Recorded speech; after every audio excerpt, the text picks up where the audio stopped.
the distractions to a minimum, knowing that there's a lot of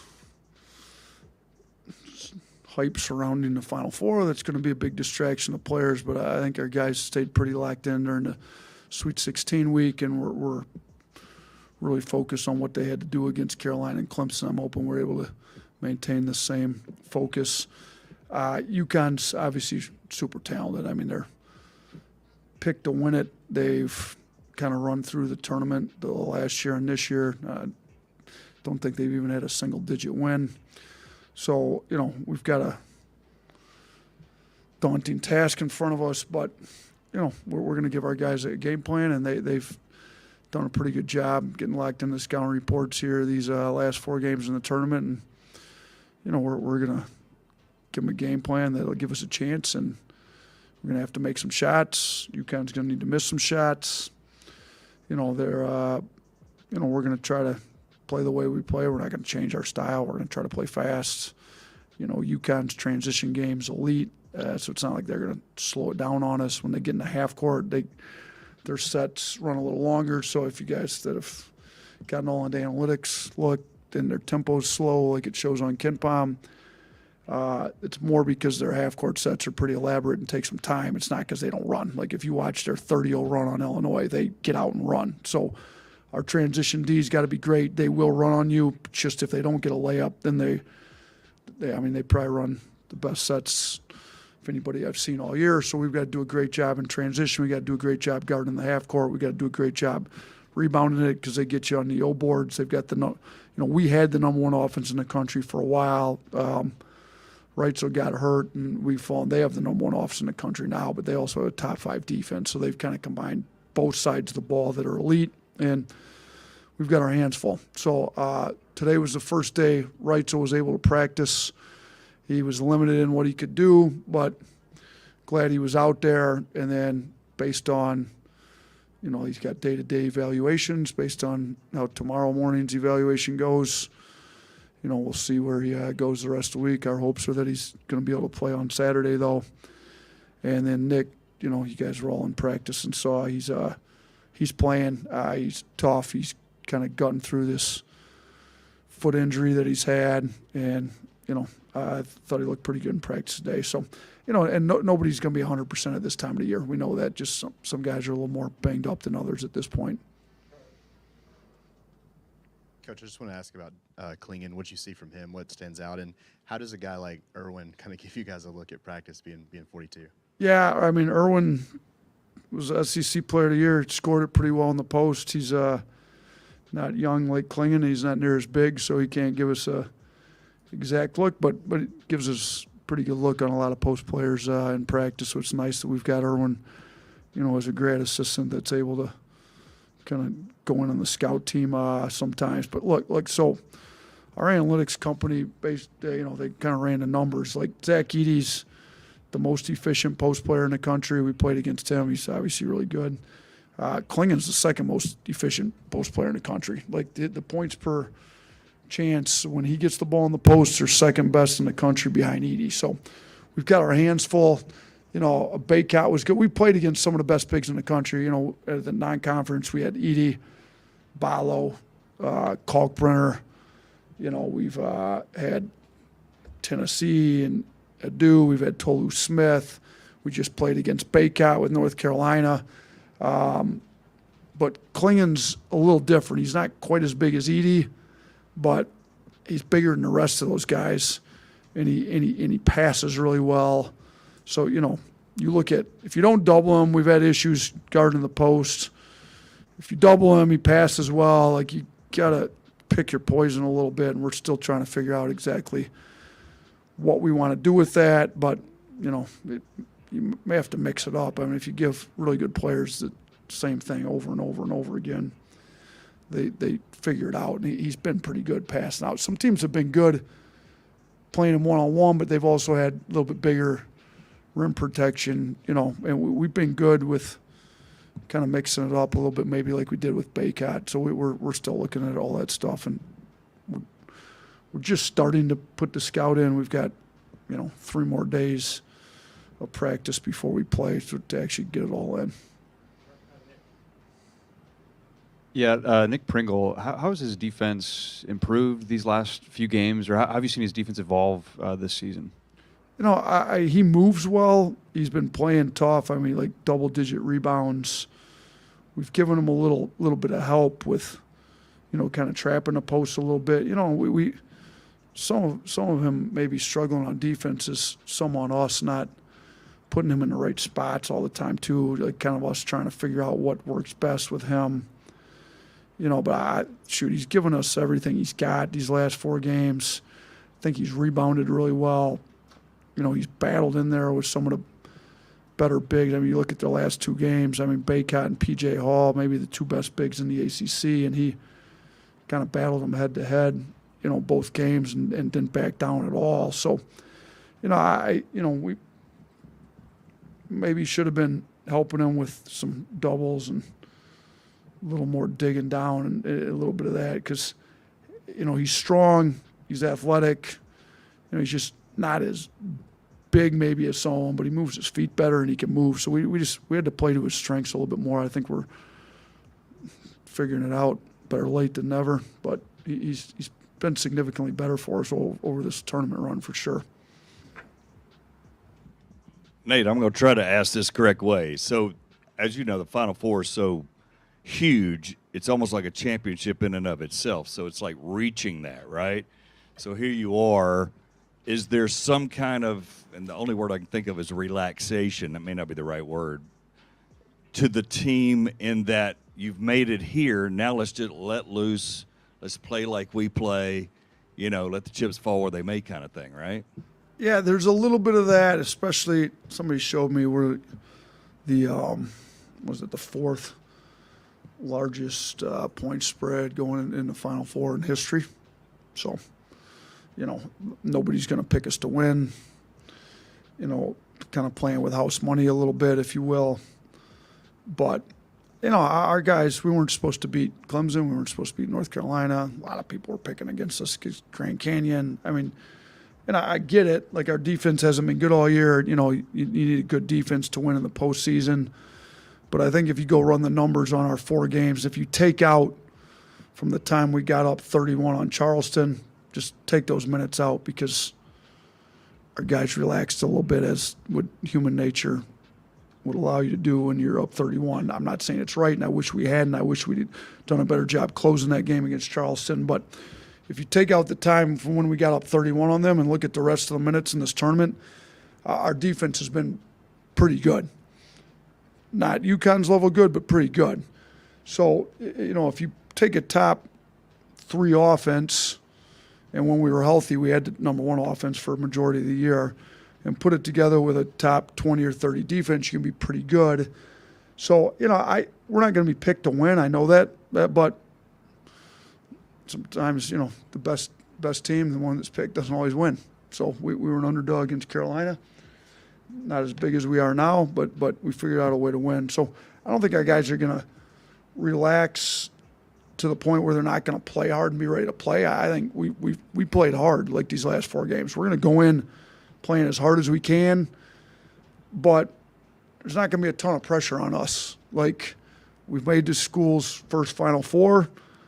You know, we're going to enjoy the fact that we're there, that there's only 4 teams left playing. The entire world, basketball world, I mean, this isn't just the U.S. watching this. This is all basketball across the globe watching the Final Four. They're all going to, like, it's great, but you're there, we're going to try to win. Every game we play, we try to win it. So we're going to give them a scouting report that we think can work. Now,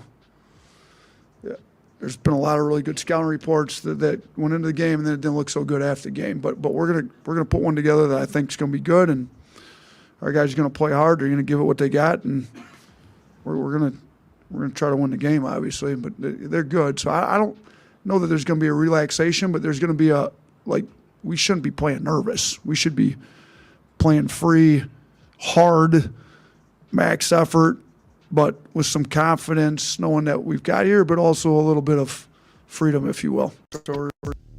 Fam, what's up? How's it going? I appreciate you guys being here. Hit the thumbs up, like, subscribe. Coming to you from beautiful Tuscaloosa, Alabama on this fine April 3rd. It is Wednesday. Give me a Roll Tide. I got the undefeated gear on for you guys this morning. Love hearing Coach Nate Oates talk. Look, I mean, it's April. We're talking basketball. We're talking football. Call line is open. I appreciate you guys calling and joining me today. 256. We'll get to you in just a minute. The call line is 205-850-1994. It's highlighted at the bottom of the screen. I appreciate you guys being here. It's going to be a beautiful day. It's going to be a really good show. So thank you very much for waking up and starting your day right here on Bama Football on YouTube.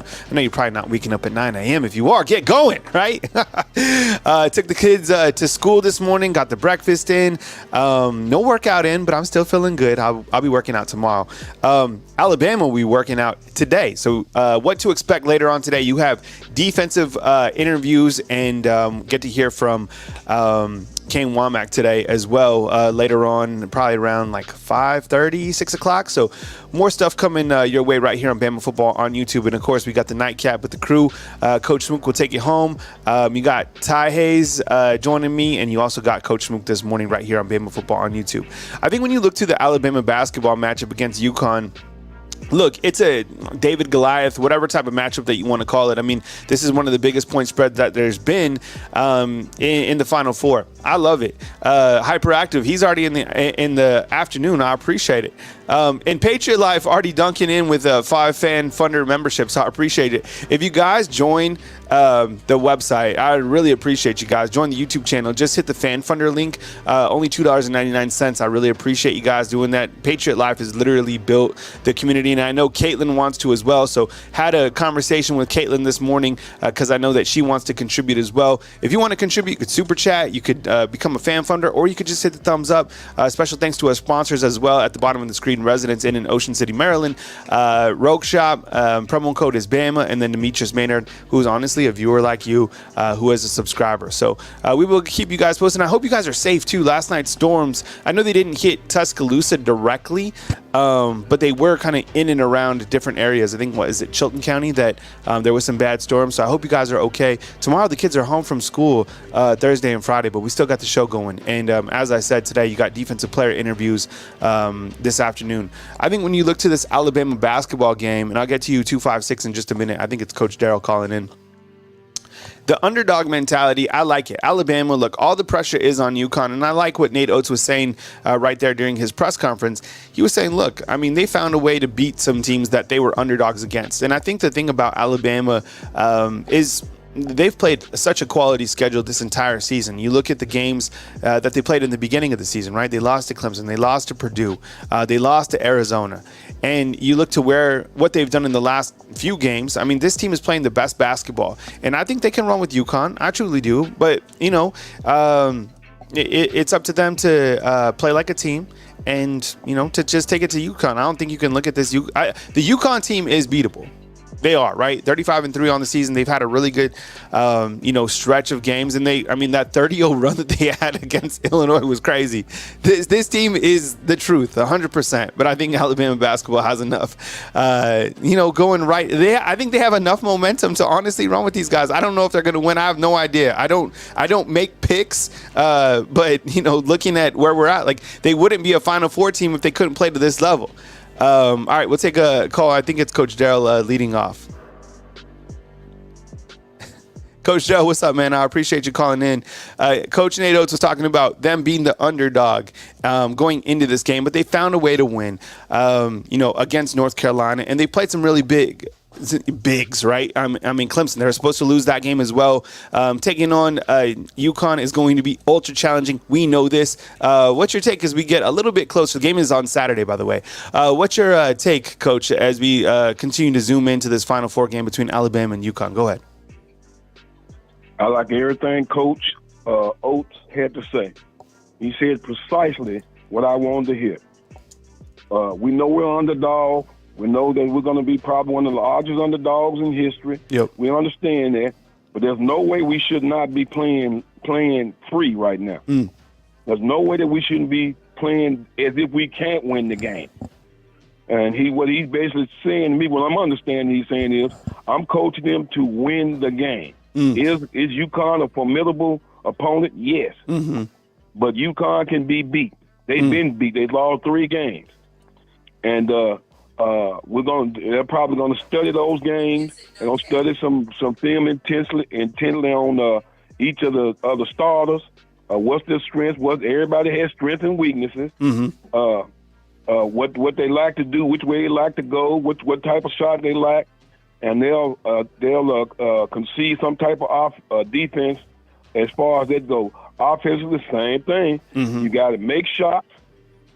When you get shots, don't panic if you get behind. Let's say you get 10 points down. Yeah. Don't go out here and just start jacking up shots.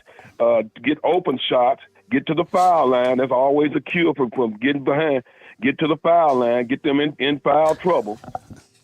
And then play without fouling. So I like everything Coach Oates had to say. I can feel what he's saying. I like what he's saying because that's the way I think. That's the way I think they can win the game. Yeah, I love his mindset and the mentality that he has. Talking with Coach Darryl calling in from Huntsville, previewing this Alabama versus UConn game, which will be on Saturday. I think the tip is after 8 p.m. I think it's like 8:40 or something like that. They got the late tip on that night, on Saturday night. In Coach, they have proven so far that they can, that their defense has improved and that they can bang down low. I mean, Pringle, what he was able to do, look, he's not an overly imposing big man.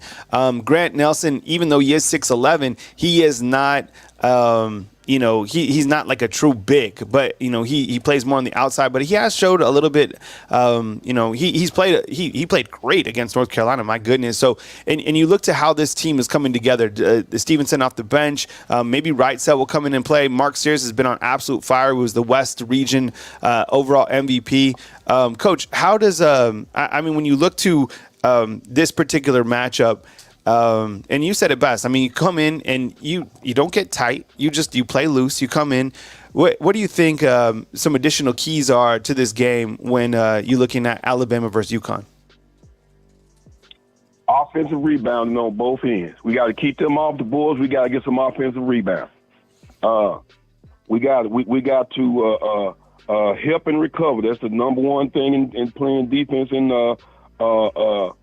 basketball. Help and recover. Because I'm pretty sure we're gonna drop coverage on the big man, but we got to recover back to the shooters. We also we can't let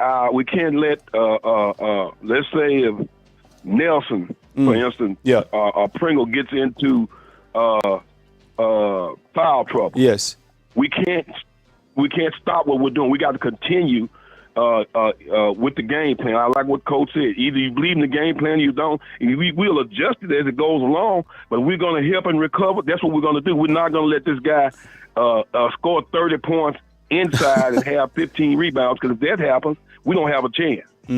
So you got to stick with the game plan. You modify the game plan as the game goes along, and you see how the game is going. Yep. And a lot of times, in college basketball, in my opinion, the coaches overcoach. Yeah. Instead of just waiting to looking at the situation, looking at the time, looking at how the game is going, the ebb and the flow of the game. Yep. And now we'll call a timeout instead of, we call timeout just to show you I can coach. And there's a lot of that goes on in college basketball. And also, one of the main factors you got to realize, I don't agree with too much. I shouldn't even bring his name up because I really don't like him. But he made a statement years ago, I heard. Skip Baylor said this. He said the reason he didn't like the NCAA tournament, the referees were too quick to take players out of the game that were needed. And that's true with what we call the YMCA whistle. This is college basketball. There's going to be some bumping. There's going to be some grand. A foul is a foul. Now, I understand that. But a lot of these fouls are touch fouls. Like I said, YMCA whistle. Come on, man. A lot of these fouls, you got to let some of this stuff go. Now, we want the fouls when they're foul, but a lot of these fouls are suspect. I think one coach was complaining the other day. The guy played the whole game. I think it was the Tennessee game, and didn't have a foul. How did that happen? And you're playing a physical game. How do you not have a foul in the whole 40 minutes? So the referees are always a a wild card. And so you guys, you just hope that we get some referees that'll let you play, but call it when it's a foul. But there's going to be a lot of indiscriminate pushing. There's going to be a lot of physical play, and again, these YMCA whistles, we can't overcome that because they're going to call what they'll call. But in the end of the day, you play till you hear the whistle, just like in football. Play till you hear the whistle. Coach, I appreciate you calling in, man. I'm going to get to my next caller, man. But thanks for calling in and rocking with us this morning right here on Bama Football on YouTube, man. Thanks. Always my pleasure, Kyle. All right. Yeah, we got Coach Dell calling in. And, I appreciate the call in. We got, I think it's, if you want to get the free mic emojis going inside the comment box, we got free mic calling in from Austin. Mike, what's up, man? Good morning to you. I appreciate you being here.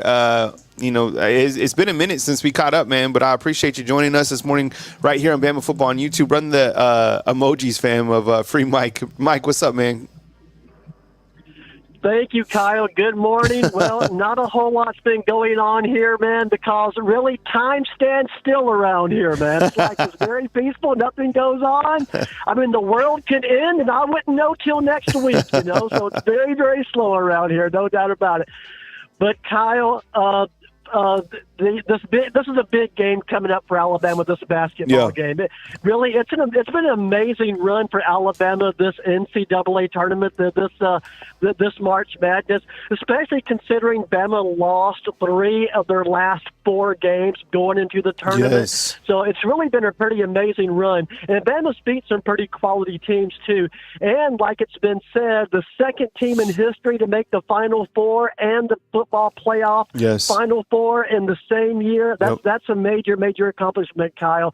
So really just kudos to Bama basketball. They've come a long, long way. And as far as I'm concerned, it's already been an extremely successful season. And they got their hands full coming up beating UConn, no doubt about that. Yeah, I think you're right. When you look to this match, I mean, they're a 12-point underdog, whatever it is. I mean, you go into that game and you just play your brand of basketball, which I think has been team basketball as of late. I mean, you look at the different scorers, you look at guys who have been rising up, this whole Mudita thing, whatever it is. Plus, you got Nate Oates, and I think I like the attitude of Nate Oates. He's like, we're underdogs against them, and we're able to win. So, love what's up, T? I like that schedule that you put. It looks a little jumbled. Well, when you post stuff in StreamYard, the formatting doesn't transfer, even if it looks right. Like when you post, like before you hit send. Yeah. That's it. Okay. So, hey, Mike, when we look to, A-Day, which will be on April 13th, what are you looking forward, to seeing from this football team under Coach Kalen DeBoer? What are some themes that are emerging for you? What I want to see is the connection between the quarterbacks and the wide receivers.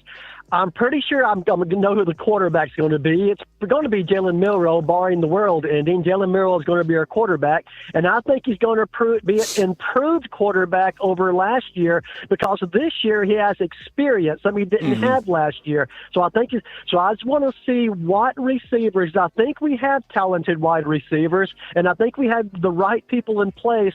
But there has to be, there has to be a good chemistry. There has to be fluidity, I guess, between the wide receivers and the quarterback. So that's just I want to see just a passing game and the efficiency of the passing set game, some good catches, no drop balls. Definitely looking forward to A-Day game, Kyle. But, Kyle, one thing real quick about this basketball game coming up. Yeah. If Bama's going to win this game, if Bama's going to win this game, man, UConn's been dominating people. You look at the past 15 games they played, they've won a lot of these in severe dominating fashion on good teams. Here's what I think is going to happen. If Bama's going to win this game, Bama's going to have to score a lot of points. And I know that may sound cliche, but I see UConn scoring up 80, 85 points. And if Bama's going to win, once again, they got to sink their three-pointers. They got to score in the 90s. No doubt of this truck is running me off the road. But Kyle, I got to go, buddy. Hey, man, thank you for taking my call. Good luck on everything. God bless, and keep up good work. All right, man. Take it easy, man. I appreciate you calling in. All right, that's Mike calling in from the other side in Austin. Call line is open 205-850-1994 is the call line number. The schedule, I think it was a little bit jumbled. T, what's up, T? Hello, undefeated. Yeah, I appreciate you being here. Yeah, Caleb, my allergies are terrible, so I'll just have to like gut it out. I've been taking Claritin, which has been much more effective than Zyrtec, but I mean, it's just, I think I'm just gonna have to muscle through it. This isn't my flu game though. I'm not like super sick, I'm not like, it's just like allergies. So you have a practice Wednesday, then you have a practice Friday. You have a practice on Saturday. So 3 practices. You also had a practice this past Monday. Then you have a practice next Tuesday, and then a practice on next Thursday, and then a day, which will be April 13th. And then 2 days after, what is that, T? That is when the transfer portal opens back up. Yeah, can you imagine the transfer portal on the 15th? I mean, let me ask you, Undefeated, and you can call in. It's highlighted at the bottom of the screen. What do you think, I mean, how many transfers do you think come into, let's do like an over-under. Maybe that'll be our poll question for today, all right? Do you think that 5 players, is that a safe number, transfer out from Alabama? Or do you think 8? Let's do 8. All right, fam, do you think that more than 8 players will transfer from Alabama? More or less? More than 8, less than 8? Can you make that a poll question, T? What do you think, T? I think it's going to be like 6. Yeah, I'm saying transfer out. Yeah. 8? I think it's going to be, I kind of think under 8. Everyone's saying less. Okay, let's start the comment box. I think 8 is an interest. Jermaine's saying, I don't know. I think less. I'm going to say less. I think less. I think it'll probably be like 4, 5. 8's a lot. 6. I think it's going to be way less. People are going to say less than 8. I think 6 would have been a better number. At least 10. I don't know. That's how I'm asking you. I mean, I think look, I don't think that you should leave after spring ball. It really tells you nothing. I mean, it shows you a little bit of what Alabama has or where the team is, but I mean, it's only 15 practices. It's not a lot. Like, I think, you really see where you're at by the end of August, September. No, Colby's asking a good question. Do you mean the entire window or just April 15th? I mean the entire window. Yeah. So during that time, I think on April 15th, I mean, who knows? I don't know, like on that exact day, but I think for that time that the window was open, I think there's going to be some movement. What's the poll? What's the early poll saying, T? Less than 8. 77%. Yeah, less than 8. Yeah. And look, every single interview, everything, what's crazy has been all these interviews. By the way, Josh Pate was here in Tuscaloosa last night, and he had an interview with Coach Kalen DeBoer. But what we're seeing is Coach Kalen DeBoer is doing so many interviews, and we haven't got ours. We asked we're not going to get an interview with him. We're just not. We've asked, and they're just not going to give us an interview with him. But the more interviews that you're seeing, it was crazy because the views were so high with Coach Saban. Yes. And the views with Coach Kalen DeBoer are very low overall because I think he's talking to so many people. Yeah, he's oversaturating the market. Why do you think too much access? Why do you think? And look, you could view it as a good thing. Like, the more access to Alabama coach, the better. But what do you think, like, the strategic process is with him giving so many interviews? Yeah, I don't know if he's just trying to like get in good with the media or what. Yeah, I'm not really sure what he's thinking here. Like, what would the benefit for him? And why do you think that we haven't got an interview? Yeah. I mean, at first I thought it was YouTube, right? Like they didn't like YouTube, but he's done interviews with other YouTube channels. Yeah, with far less subscribers. Yeah, I don't really know. I think it just has to do with Josh Max and the SID. I think he just doesn't like us. Yeah. And quite frankly, I don't like him. The way he treats people, it sucks. So I don't know. We'll just have to navigate through that. But we can. The thing about it is, and I'm even surprised that we have as many viewers that we have, considering we're not backed by On3, the Mothership, or Rivals, or CBS, right? Like, we're literally we do this just on YouTube. Yeah. We don't even tweet out. Like, I sometimes oh shit, I got to tweet out the show. Yeah. Or we don't go to Facebook. I don't know. So, Dwight, this could be good. I think he's doing it to pique interest of the recruits. Yeah. Yeah.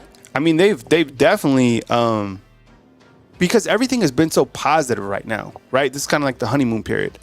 And he's been doing a hell of a job recruiting too. Yeah, he has. I'm impressed because he, I like it. We were talking. We didn't know how he would do in this. Yeah, part there was a part last night from the interview with Pate where he's talking about kind of the recruiting philosophy, and he wanted to build people around him that knew this area. Mm-hmm. And they really haven't skipped a beat in terms of recruiting. They really haven't. It's been really admirable to see how they've been able to recruit, considering he hasn't even won a game. He hasn't even played a game in the SEC. I think it'll be a really large eye-opener for him in the SEC. I think it'll be a really eye-opener when he plays Georgia, because everything's easy right now, right? Spring game. And the recruiting articles, I think, are so funny. Surprise, a 4-star loved his visit to Tuscaloosa. Of course, dude. You came in, they treated you like royalty. You got to go to Chuck's Fish and eat sushi with K1. What? Oh, I've never seen one bad recruiting. Can you imagine Andrew Bones? Man, this guy hated his trip, dude. That's why covering recruiting is easy here at Alabama. Yeah. Because everyone has the best time. Yeah. Right? Can you imagine Andrew Bones typing up an interview? Well, this guy is 4-star. He was pissed. He hated the sushi. Hated everything. He didn't like the first round draft picks. He didn't like Coach Kalen DeBoer. He's pissed. No, covering recruiting is easy. Yeah. So I think we got Ty. Let's bring on Ty. Ty, you ready? All right. Ty. Ty, what's up, man? What's going on? I appreciate it, man. Trainwreck says, remember Kyle, execs hated Pat McAfee until he grew his channel on his own, then loved him. You get enough views and Good Old Boy Network will come to you. Yeah, who knows? Good Old Boy Network. Look, he's got to keep winning. You keep winning, the interviews will keep coming. Yeah. But I wonder, how many people, can you imagine if you lose? It'd be this is a tough schedule. It's a tough schedule, but it's a tough schedule for everybody. That's the thing, right, Ty? Everybody's schedule out there. Remember Georgia's schedule last year was so easy. Yeah. It was easy. This year everybody's schedule is hard. Mm-hmm. Yeah. Thank God we don't have Florida's schedule. Oh my God, Wait, Florida's schedule. It's terrible. Allow Billy Napier. I think if he makes a bowl game. Yeah. I'm not even joking. If I was a Florida alum, I would build him a statue for where that team is. If they make a bowl game, they need to give him a 10-year extension. 100%. I think they go on a stretch. And granted, it's preseason rankings, but I think they have a stretch of 7 ranked games in a row, 9 top 25 teams. Mm-hmm. Yeah, it's crazy. I mean, look, Billy Napier, I don't know Billy Napier. I know he's from the Coach Saban ecosystem.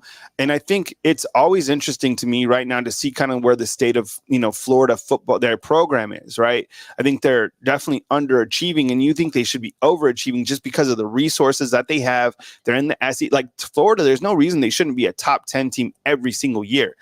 Billy Napier goes over there, a little bit of momentum. And I still think that what Coach Saban has done in the SEC, he's limited a lot of these teams from being how good, where they really should be based off, taking their recruits out, coaching them, whatever the case is. Tack on now their schedule on that back end. Look, I hate to see anyone losing their job or being on the hot, but it's part of this business. And, we talk about it. I think that Billy Napier, this will probably be his last season at Florida. Ty, is that too much to say? No, it's not. And listen, I think Napier did something interesting that I don't think a lot of people are talking about. And it's the only hope, because I do agree with you, Kyle. I think you're right on the money. That schedule is so brutal, and Yeah. they still have principled questions. Yeah. But he did something that people aren't talking about. And I'm surprised. Whenever we talk about Brent Venables, he started rebuild year one. Whenever we talk about Coach Prime, he started rebuild year one. Lincoln at USC year one. Even Kalen DeBoer is already putting in that work. Billy Napier got there, and he pretty much well said, okay, I'm going to take what Mullen left me. And Mullen, remember, got fired because he said, I'll worry about recruiting when the season's over. Meanwhile, Nick and Kirby are in his backyard raiding Florida. And you can't say that in the SEC. When he said that, I reached out to one of my friends who's a Florida fan, and I said, I'm sorry, that hurts.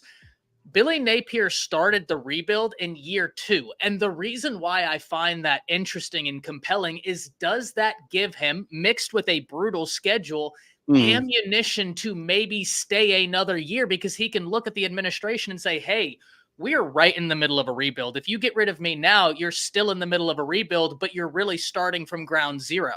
I have a vision. We're working towards it, but we need more time. That's always been something I found fascinating, was the way he timed the rebuild, really getting after it. Does it buy him a year, 2 years more? Remains to be seen. Yeah, here with Ty Hayes from Around the Table Sports. Ty, usually, the last couple of days, I've asked you some of the questions. I want to kind of make you the point guard and kind of swap it, whether it's basketball, whether it's football. There you go. A little step back. Ty Hayes from Beyond the Arc. Look, I want you to run point right now. I'll kind of let's trade driver's seats here and put you on the left. How about that? Oh, does that make it more hostable if you're on that side? I feel like it. Yeah. I feel like I need a tie or something. I need to go get my moot court stuff on. I'll come out in a full suit. Oh man, no, it's it's good. So, Merrill, yeah. So Merrill, it was like the sweetest breakup that you've ever had. So Merrill hit us up, right? And he was like, look, he's like, I love his transparency too. He was like, I love doing this. He's like, but I've just thought about it. And he's like, my time, I just don't have the time right now. I'm going through, different things and where I'm at job wise. He's like, I love being with you guys. And he's like, but I just, right, T? Yeah. And he's got some family stuff going on. Yeah. So he might be back in the future. If he wants to come back, it was like a really nice breakup. Yeah. But yeah, he's just, working on. And we told him too, we're just like, look, man, like, you ever want to, and, this like May and June, I mean, it's seasonal anyways, right? So we're like, hey, come back during the football season if you want to join us or whatever. Of course we'll have you. So love Merrill and love his take. So, maybe we'll see him in the future. Maybe not. Who knows? But he's an awesome dude. He was never on video before. I know. He called in one day. First time was with us. And he was calling in. And then we put him on the show the next day. I was just like, hey, let's put you on. And he was like, okay. Yeah, Merrill's he's a good dude, man. So Ty, we'll make you host now.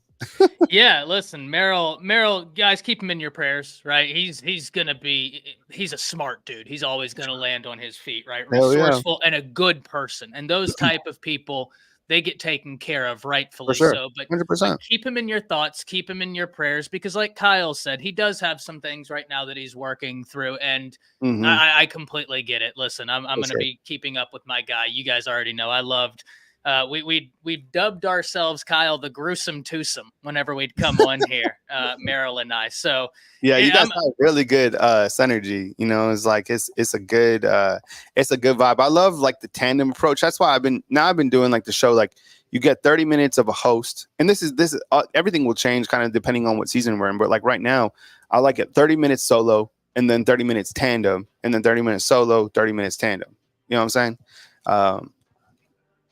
Yeah, I mean, listen, it's easy to have good chemistry with people that are good at what they do. You know what I mean? And me coming from the background I did, it allows me to kind of fluidly adjust to whoever I'm running with, to where I can kind of go on the fly, right? It's the same reason whenever we did Bleacher Report together, Kyle, you remember we had so many comments on my channel. People were coming 100%. on my channel and your channel being like, yo, y'all need to do some more sure. content together because it was really entertaining. But speaking of entertaining, Kyle, have you already talked about Josh Pate's interview yesterday? I think I kind of came in here. And first off, I think if you just like put in a filler asking like, hey, would somebody on staff be interested in coming on? I think they absolutely would, man. And the reason why I think that, I believe what DeBoer is doing right now is so calculated and it's brilliant.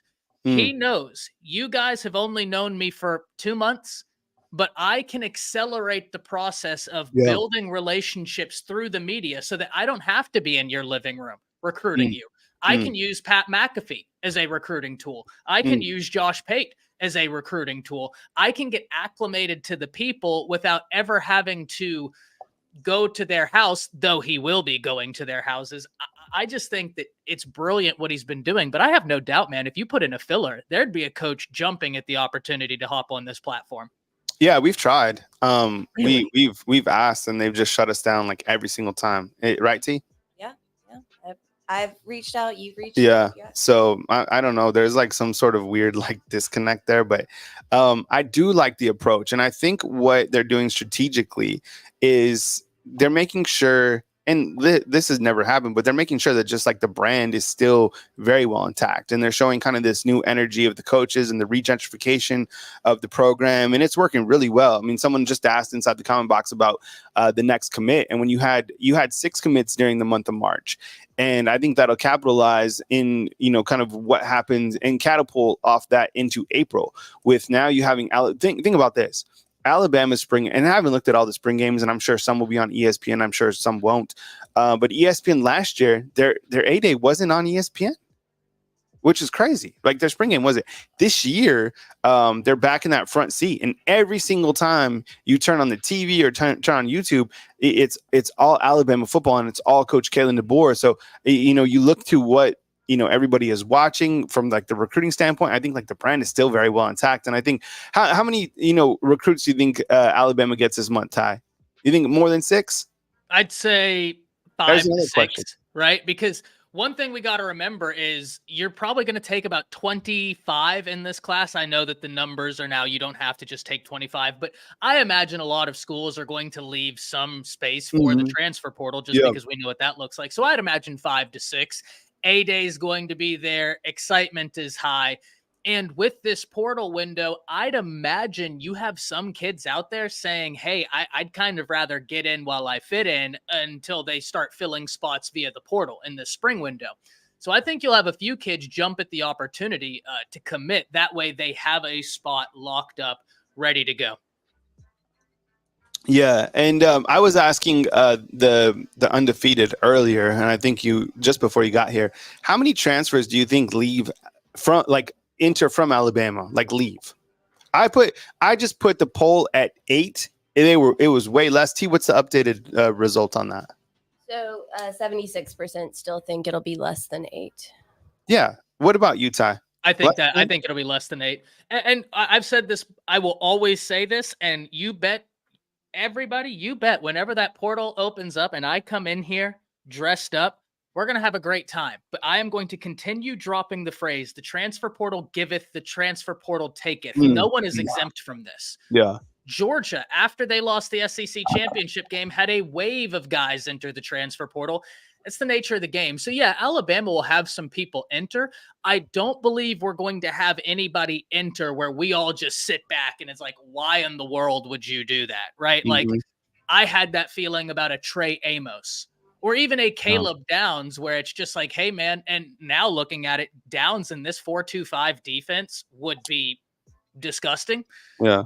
But, that's why you get a guy that was rated just as highly as him and Keon Sabb. And so you might have some guys enter, but I don't think it will be that like bombshell that we experienced with a Caden Proctor or an Amos, someone who you pointed at and you were like, hey, you were set to be a guy. Like, why are you entering? I just don't see that happening. Yeah, the Amos one was a head scratcher. I saw on April.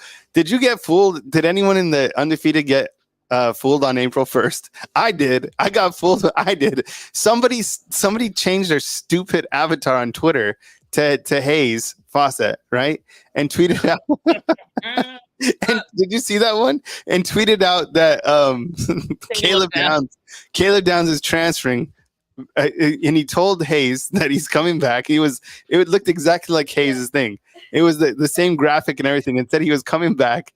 And it was like, and he's admitted that his dad just wanted to leave for money, and he's kind of.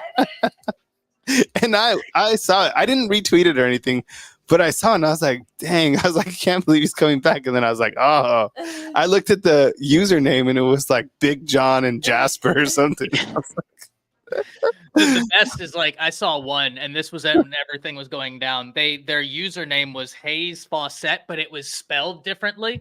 Like, and then there's still a Caleb Downs burner account on Twitter that like the only way you'll know it's not him is if you zoom in. Like you have to really zoom in on the jersey, and on the back of the jersey in super fine print it says this is a troll, and like that's the only way you'll know. But people. Even like Georgia fans, Ohio, they're retweeting some of these tweets, and I'm like, guys, that's not Caleb Downs. Like you're lost. But speaking of the portal, Josh said something interesting, and I wanted to get your take on this. Yeah. He hinted, right? Mhm. First off, he outright said, for those of you that haven't been keeping up with Pate, he's been going around the country. What he did with Kalen DeBoer is not a one-off. He's been doing it. He was just up at Virginia Tech. He was just out at Iowa State. He's been going all over, South Carolina. And he said that the feeling he's gotten from talking to these coaches is that they all have one eye on Tuscaloosa right now. And not in the terms of, I think, what some fans would be hoping outside of Alabama in terms of being like, oh, they're about to lose everybody. No, it's the opposite. These coaches are worried what moves is Alabama about to make because they feel it. And there's this sentiment across college football that Bama's about to get the get back. My question is, first, how many do you think Alabama brings in? And then secondly, he hinted that some players who left may be looking to come back. Who could that possibly be? Well, I think like getting back to the first deal about keeping your eye on Alabama. Yeah, I think that I certainly think that Alabama is about to do something very explosive this year. And the reason I say that is because I think this offensive philosophy is really going to turn it up. And I think the last couple of years, the offense hasn't been what Alabama's offense has needed to be. Now, with that said, can they still hold that standard of defense? Everything is perfect right now. But I think you're looking at Coach Kalen DeBoer in kind of his overall philosophy and his schematics, and you look to Alabama's weapons, it's going to be very dangerous. In terms of like how many could Alabama bring in? I think Alabama probably brings in like, I would say, now how about this question, fam? Let's add a new poll question, T. How many transfers come into Alabama? I would say at least, I'm going to say 3. I don't know what positions those will be. I would imagine someone in the secondary, someone in the offensive line, and something else. And I'm going to probably say, in terms of people coming back, I mean, we all know that Caden Proctor is coming back. And I'm trying to think, like, off the top of my head, who seems like a player who would come back to Alabama that maybe left the transfer portal a little bit too early. I know we talked about Trey Amos. I mean, I felt he would have been the guy. I don't think it would be him. Who do you think, Ty? I mean, maybe you've had a little bit more time to think about this. I'm trying to think. And let me ask you, Undefeated, who do you think could come back? I mean, I think a lot of people probably say Caleb Downs. I don't think that. I mean, I hope, but I don't think. Right? No. It just so happens that Knowles defense up there at Ohio State, they were making strides last year. They're going to continue making strides. I've been, even before the Caleb Downs thing, that was one of the teams I was looking at in terms of Knowles' defense, the implementation of it. Yeah. Really interested in that. It's just one of those where it's like, you're Ohio State. So like getting somebody back from Ohio State, it's just, they're a brand. You know what I mean? Like there are brands in college football, and I always think it's kind of harder to trade blows with major brands than it is someone else. Yeah. Now, I will say this. I'm not going to say any names right now because I'm not at liberty to do so. The transfer portal hasn't opened yet. Therefore, everything I'm saying is purely speculation and opinion. I already have my eyes on 2 or 3 guys. I just have a feeling. will be coming to Tuscaloosa, one of which is a defensive back who was hyper productive. I think Alabama fans are going to be very, very pleasantly surprised sooner rather than later. Wow, that's awesome. Yeah, I like that. And look, why not? I mean, I think, when you look to what Alabama has going on, you look at the spots that they need to fill. I mean, that definitely does make sense. And why not? Like, come and be a part of Colin Hitchler and Mo Lindquist. I mean, the development from that secondary standpoint, I think certainly compensates for losing T-Rob to Georgia, whatever it was. I mean, I think that that secondary, there's a lot of players. I was a little bit surprised that Earl Little left. I felt he could have been a guy that would have really been impactful in this type of system. I thought he was really good. I don't know, why exactly he left or whatever. I thought, that one, where I could understand like Roydell Williams. I can understand Malik Benson. And I think who else went over there? Was it T Ferg? I think. Yep. Right. There was because they had like 5 go over to Florida State. But I think Earl Little would have been one that, would have been, impactful here. Hey, welcome, Skylar. I appreciate you becoming a YouTube member right here on Bama Football on YouTube. Lynn was saying there was something like with an issue with the super chats or something like that. Yeah. So a lot of people can't send super chats on their phone, but it works on a computer every time. It depends on like what kind of phone you have. All that kind of stuff. It's a YouTube issue. It's not an us issue. So we can't really help with that, unfortunately. Yeah, honestly, we just kind of turn on the cameras and just like talk on the platform. But like YouTube does all that other stuff. And, hopefully it just all kind of works out. And that's kind of one of the right, Ty? It's a targeted attack from Auburn. They're holding us down. But yeah, using your computer works like 99.99% of the time. So yeah, yeah. Ty, we have practice today. It's this afternoon. The practice starts at 3:25, and then the interviews are with the defensive coaches and the defensive players like around 5:30 or whatever. What else are we kind of like watching as we get to A-Day? So I think, we've had so many conversations around defensive back, and deservedly so. That's an area where, and I've said this so many times, Kyle, I don't think I've ever said it to you. Alabama's in a quote unquote rebuild in the defensive back room. But I think if you were to talk to Hitchler or Mo Lindquist and say, hey, how's the rebuild going? They'd be tickled. And the reason I say that, there were 3 5-star defensive backs in the true freshman class alone. Mo Lindquist was a head coach. He didn't have a 5-star on his entire roster. So you're telling that guy, hey, with all this new talent, you're rebuilding that room. He's going to look at you like he just committed highway robbery. And he's like, this is what you call a rebuild. 3 5-star true freshmen is a rebuild. Let's build. Like I'm down. Same with Hitchler. But for as many conversations as we've had there, I'm really interested in these outside, well, I say outside edge positions, right? I'm still in that Saban mindset. What does that look like? Will it be Keanu Cott? Will it be a Yanze Pierre? What does the other side look like? That's probably the conversation I'm most interested in right now on the defensive side of the ball.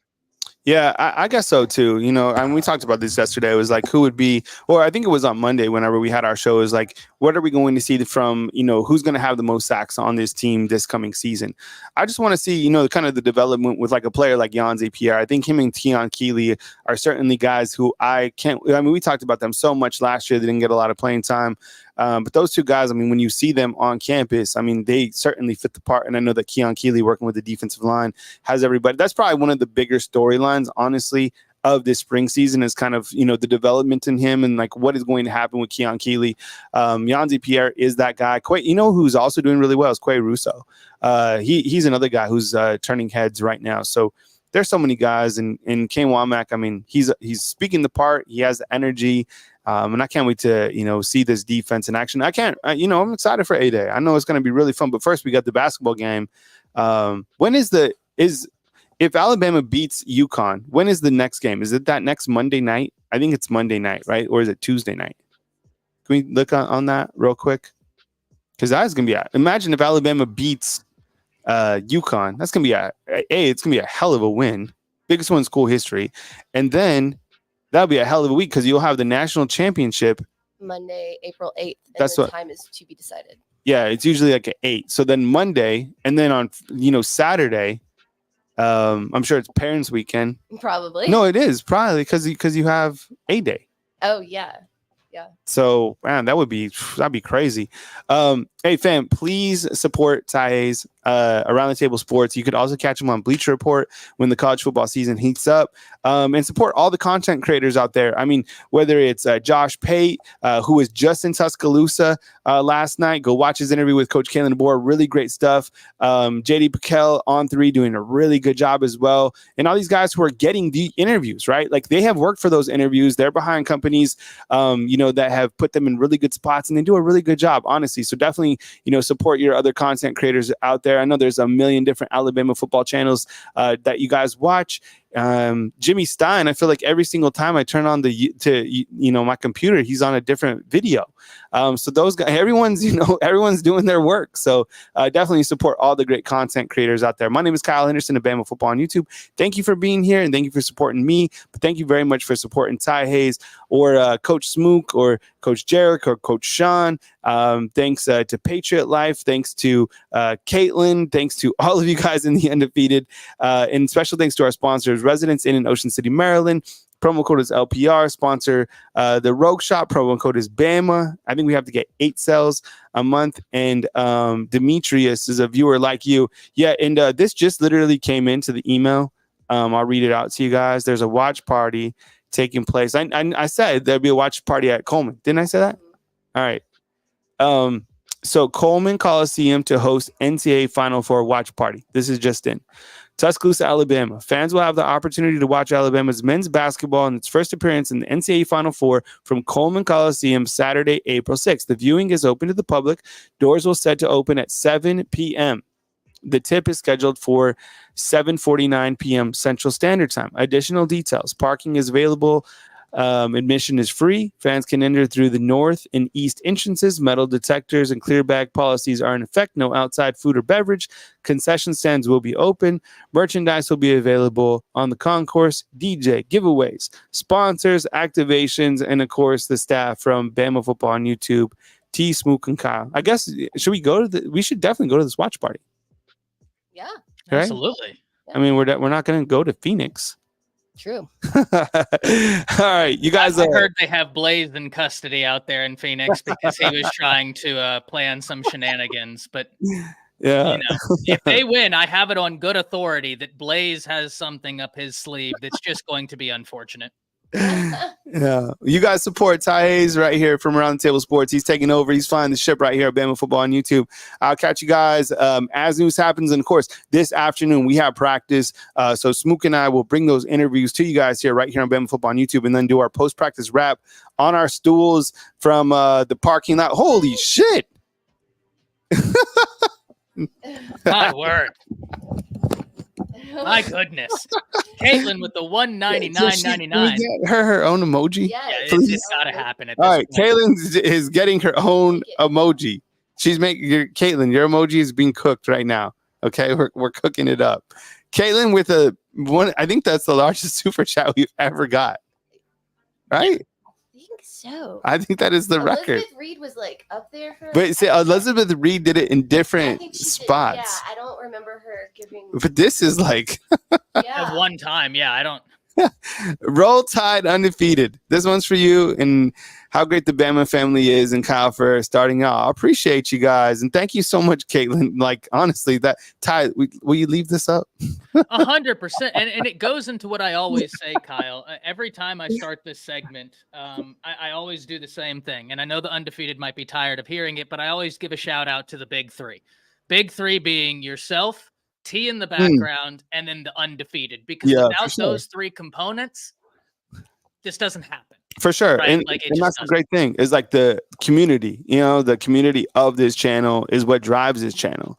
It's amazing to see. I mean, holy shit. I can't believe we just got a $200 super chat from Caitlin. And Caitlin's been busy last week. She was bringing the fire.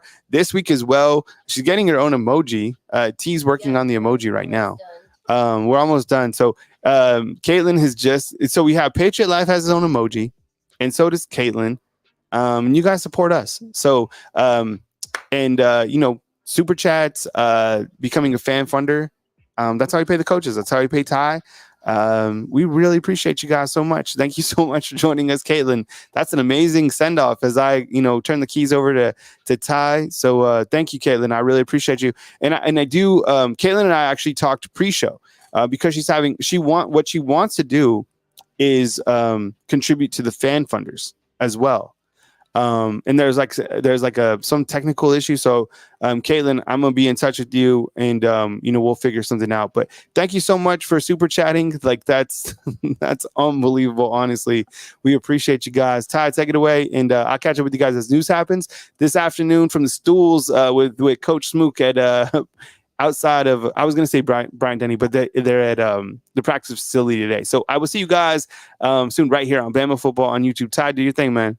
Appreciate it, Kyle, as always. Caitlin, thank you so much. That's unbelievable. Like I said, guys, without you, without Kyle, without T in the background, I can talk in circles, but there wouldn't be this platform for me to talk in circles, right? Everybody knows I can talk and keep talking, right? It's both a gift and a curse, depending on who you ask, but it wouldn't be possible like this without all of you, your contributions, without Kyle building this platform, without T creating all of the graphics and being such a fantastic producer. It really is humbling to be a part of all of this. And I'm really thankful to all involved, right? To everyone in the big three that I always say, because it's true. It might sound cliche. This doesn't happen without those three entities, Kyle, T, and all of you in the Undefeated. And what a day, Undefeated.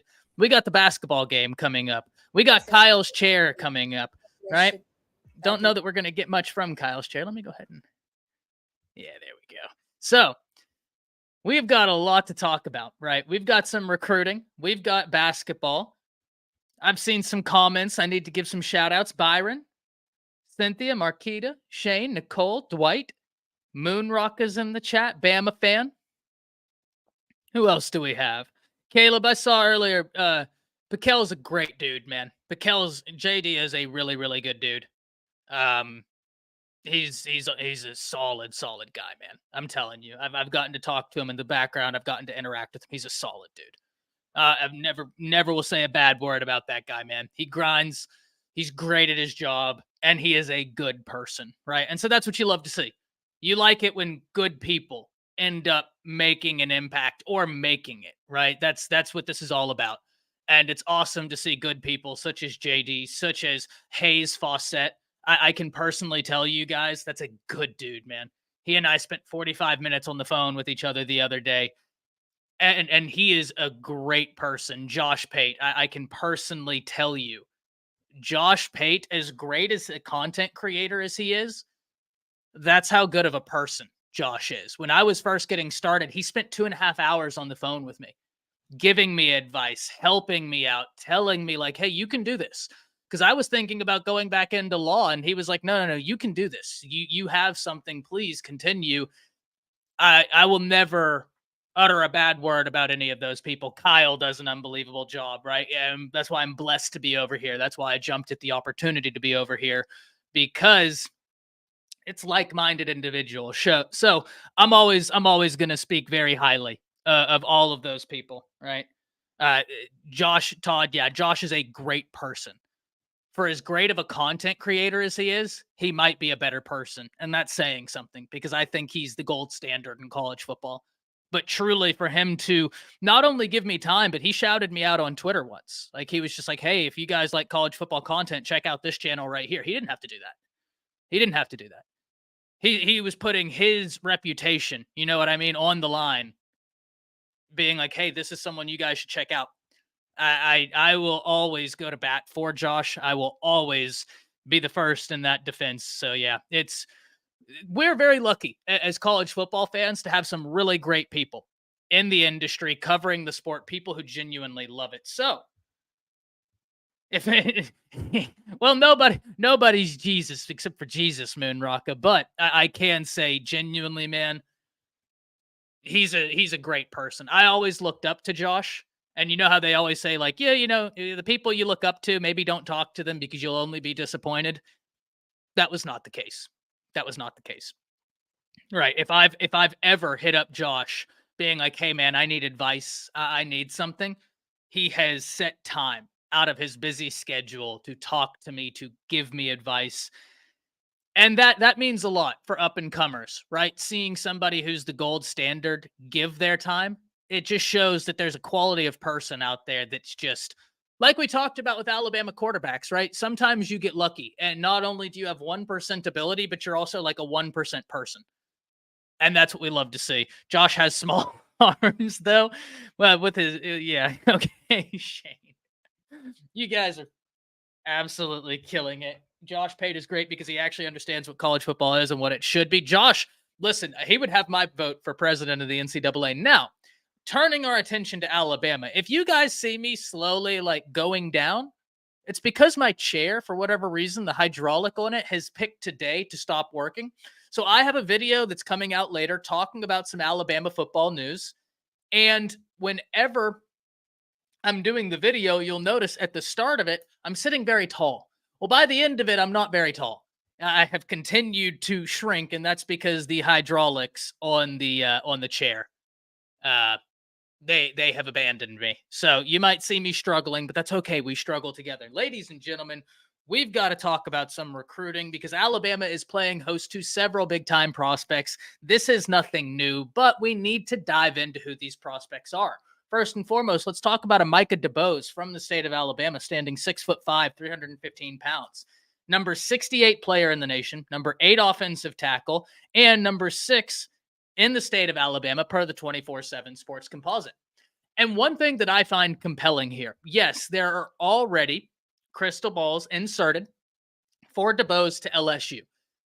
And that, that is something we need to talk about. That is something notable. However, and this is an important however, if you look at the 24/7 Sports Composite and how they have it listed, the two recruiters, the primary and secondary recruiters that they have listed for Alabama on the trail for DeBoer was Robert Balla and Eric Wolford. Neither of them are on campus. Now, the reason why I bring that to your attention is because, yes, DeBoer may be crystal balled to LSU, but now he's got an opportunity to really formulate a relationship with this new staff.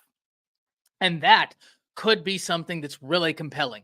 One thing we know about this staff, one thing that they have been doing phenomenal at is cultivating positive relationships quickly. I always talk about the Ryan Williams saga. And the reason why I bring that to your attention is because I got really frustrated when people outside the fan base were saying, why are they celebrating a recommitment? Because that was disingenuous and facetious, and the people that were taking that approach, they knew it. They knew that it was disingenuous. They knew what they were saying wasn't rooted in reality, but that wasn't the point. The point was rage clicks. One of my biggest problems with the industry is how many people will just say disingenuous and facetious things because they want attention. That's one of the biggest problems in the industry. It's why Kyle does a great job. It's why Josh does a great job. It's why JD does a great job, because they don't take that approach. They just want to talk ball, right? That's me. I just want to talk ball. That's it. I don't care about the TMZ. That does not move me in the slightest. Part of the reason why you guys don't see me super, super active on Twitter, because the Twitter drama, that doesn't move me. I don't care. Like, I just want to talk ball. That's it. That's it. If you gave me a microphone and the ability to talk football in a dark room, I'd be there. That's all I care to do. But you had so many people, whenever Ryan Williams recommitted, taking the position of this doesn't matter. He was committed before, and now he's simply recommitted. We're going to break down why that's disingenuous. We're going to break down why that's facetious. That way, everybody in the undefeated, if you are hit with this argument, you know how to take it down. You know how to take this down. In saying that he just recommitted, you are vastly underestimating. You are vastly underestimating the people that were big in his recruiting process. Let's take the layer off this, right? Recruiting is an onion, like Shrek says. Let's get to the layer number one. Holloman Wiggins no longer at Alabama. That was the wide receiver coach. T-Rob no longer at Alabama. Very instrumental in the process for Ryan Williams. And Nick Saban, no longer at Alabama, in a coaching capacity, right? He's still active, he's still involved, but the three biggest people in Ryan Williams' recruitment were no longer at Alabama. Why is this notable? Because you had Auburn that had been after Ryan Williams for a year, that had far more continuity. He knew those coaches far better. They were still hot on the trail of him. You had Texas. KJ Lacey's committed to Steve Sarkisian and the Longhorns. The Longhorns have been after Ryan Williams. He had relationships there. Holloman Wiggins goes to A&M, granting them something that Alabama just didn't have. Continuity and a key relationship. But through all of that, he took one visit. Really two, because if we remember, he showed up that week, unannounced, unexpected to the team meeting. Ryan Williams showed up. So really, he took two visits, if we're being 100% fair. In two visits, this new staff superseded a year's worth of work from Auburn, a year's worth of work from Austin, and work from Texas A&M. That's not just a simple recommitment. Now, the reason why I always bring that story to your attention is because whenever we're talking about a Micah DeBoer, we started this off talking about Micah DeBoer. You look at who 247 had as the primary and secondary recruiter, being Robert Balla and Eric Wolford. Neither of those guys are there. Now, instantly, one might think that really hurts Alabama's chances. He's already crystal balled to LSU. They don't have the continuity of relationships anymore. It's going to be an uphill battle. And while it will be an uphill battle, I think people vastly underestimate how great this staff is at, once again, cultivating positive relationships. We've seen it time and time again. You had Duke Johnson, who's had major schools after him, commit to Alabama. You've had several prospects commit to Alabama, though they have long-standing relationships elsewhere. That is notable. And one thing that I have been told that I always bring your attention is people in the industry have texted me and let me know, hey, Alabama's doing some impressive stuff on the offensive line recruiting front. Yes, they may not have gotten someone to pull the trigger yet, but they're moving the needle in the background. And it's notable. Well, now you get Micah DeBoer out there to start getting acclimated to the new staff. You get an Andrew Babaloa out there, start getting acclimated to the new staff. And when we talk about the long-standing relationships in recruiting, that's where the Andrew Babaloa conversation gets real interesting, because Washington was hot on the trail of Andrew Babaloa. They wanted him. Babaloa has a pre-existing relationship with Kalen DeBoer. That could be really positive for Alabama. Now he comes to a place with far greater resources, much closer to home. How does that move the needle? Well, it remains to be seen, but one thing that I find to be very positive is whenever we listen to the players at Alabama, whenever we listen to the offensive linemen, one of the first things they're saying is Coach Cap has an energy and an intensity that we need. That's notable because Alabama's offensive line has been the weak spot, not in terms of talent, but in terms of production. I don't think there's any two ways around that. I will pound my fist on the table until they are bleeding. You didn't give Jalen Mbakwe. I'm going to say this, Juwan. Yeah, Jalen Mbakwe is big, but whenever Ryan Williams did his interview, he talked about Jalen Mbakwe. He talked about Coach Shepard probably being the biggest factor as the camera shuts down. He talked about Coach Shepard being a massive determinant factor. He talked about the offense that Kalen DeBoer was under. So though you're right, Juwan, I would argue you're vastly underestimating and downplaying the impact of the staff to a major degree, to an incredibly notable degree. Because you're right, Jalen Mbakwe was there. We have given him his flowers, but I believe very thoroughly you are very much well downplaying the impact. And don't take it from me. It was straight from the mouth of Ryan Williams, talking about how Coach Shepard is a guy that he instantly clicked with. Coach Shepard was a guy that he really wanted to play football for. That was big. And so too was Jalen Mbakwe. There's no two ways around this. But I will say this, Juwan. Jalen Mbakwe was still committed when Ryan Williams decommitted. He was still there. It was after Ryan Williams met the new staff that he committed. So you are right, Juwan. Jalen Mbakwe deserves a lot of flowers, but I would argue, my friend, that you are massively downplaying the impact of a Kalen DeBoer and a Coach Shepard. And that's Ryan Williams even talked about, hey, Coach Shepard, I had an infectious relationship with instantly.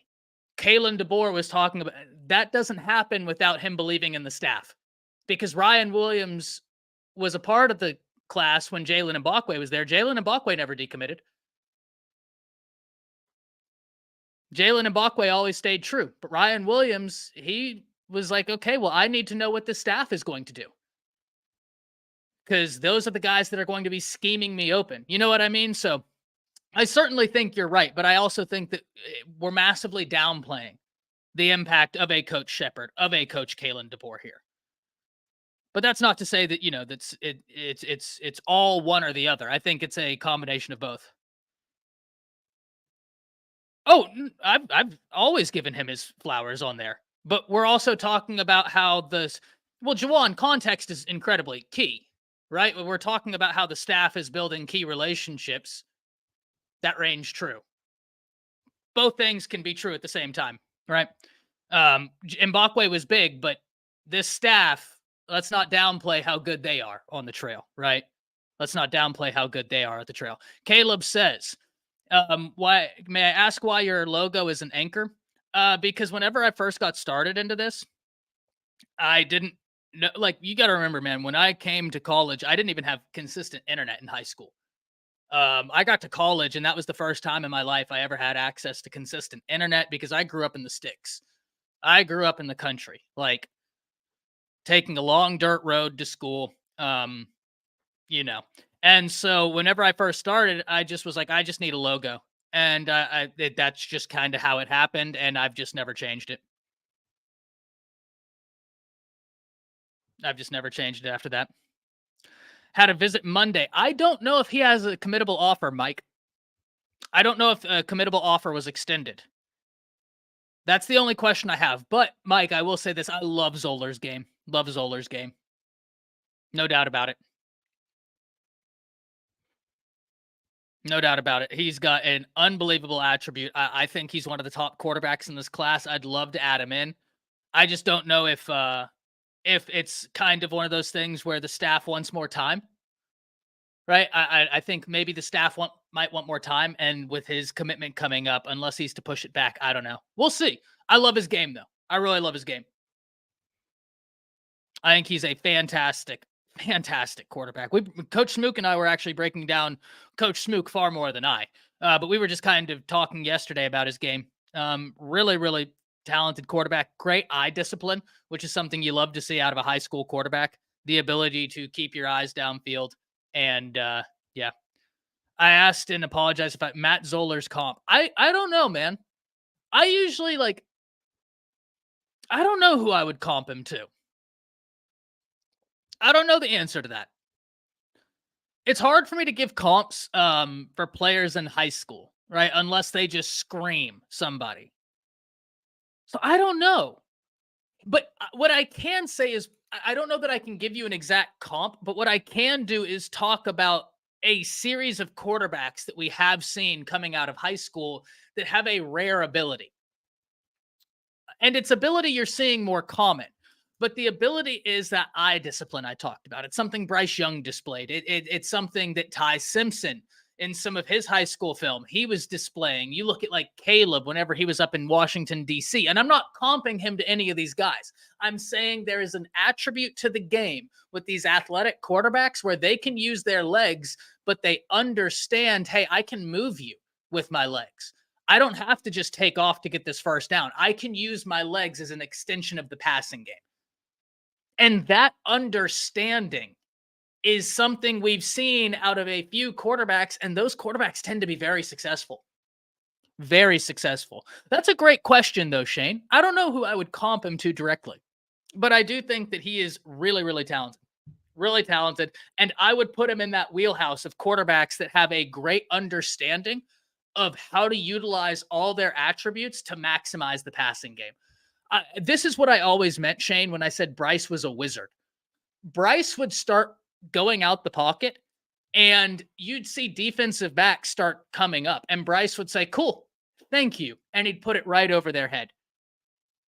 And I mean, it was brilliant. It was beautiful to watch. Does Matt Zollers commit tomorrow? As far as I understand, Byron, that is still the plan. Zollers looking to commit tomorrow. And that's going to be something to watch.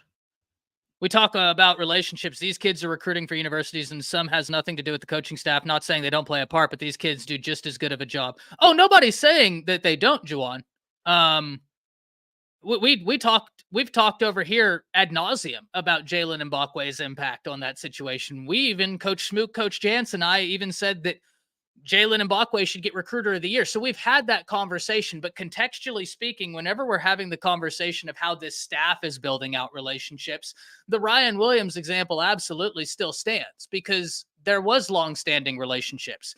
That Mbakwe relationship never wavered. But I do think you're right, man. I think you're 100% right, Juwan, where we don't give enough credit to some of the guys that are recruiters on this staff. And that I 1,000,000,000% agree. Oh, no, Juwan, I'm just highlighting that I absolutely agree. Like, I 100% agree. The only reason I went a different direction in this one example is highlighting how this staff has been able to cultivate relationships really quickly. No, you and I are on the same page, Juwan. I completely agree with your point. I 1,000% agree. We don't give them enough love, even if we've had conversations. And had, it was just one where we were talking about how the staff is cultivating relationships really quickly. But you are right. No doubt about it. Lynn Shaney felt with the $30 saying, Kyle, I can super chat on computer, but not on the phone. And I can not gift fan funder at all, any on the platform. All Bama fans who are going to Phoenix. We are going to be at Long Shots Bar in North Scottsdale Friday. I'm going to leave this up. Lynn.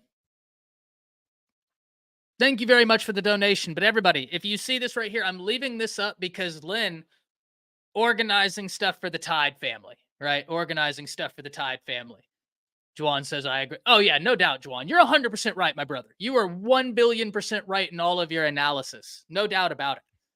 And even myself, right? I'll give you another name who was a phenomenal recruiter for Alabama. And I've spoke on it, but probably not as much. And that's where I do think, like, you've hit the nail on the head. The ability for these kids to be recruiters is massive. I always give the example of whenever you're in college, a lot of your tutors aren't professors. Whenever you're in college, a lot of your tutors are students. Why is that? Because it's easier to get that message across from peer to peer instead of like a principal-agent relationship. It's much easier to get that information on a peer-to-peer basis than a principal-agent relationship. And that's exactly what you're talking about here. How Jalen Mbakwe can be so impactful. Or, yeah, relates to peers better, 100%. And Juwan's 1,000% right there. Richard Young. Richard Young was a phenomenal recruiter for Alabama. So, Juwan, you are so right. We should probably do it a full segment. I'm actually going to write that down.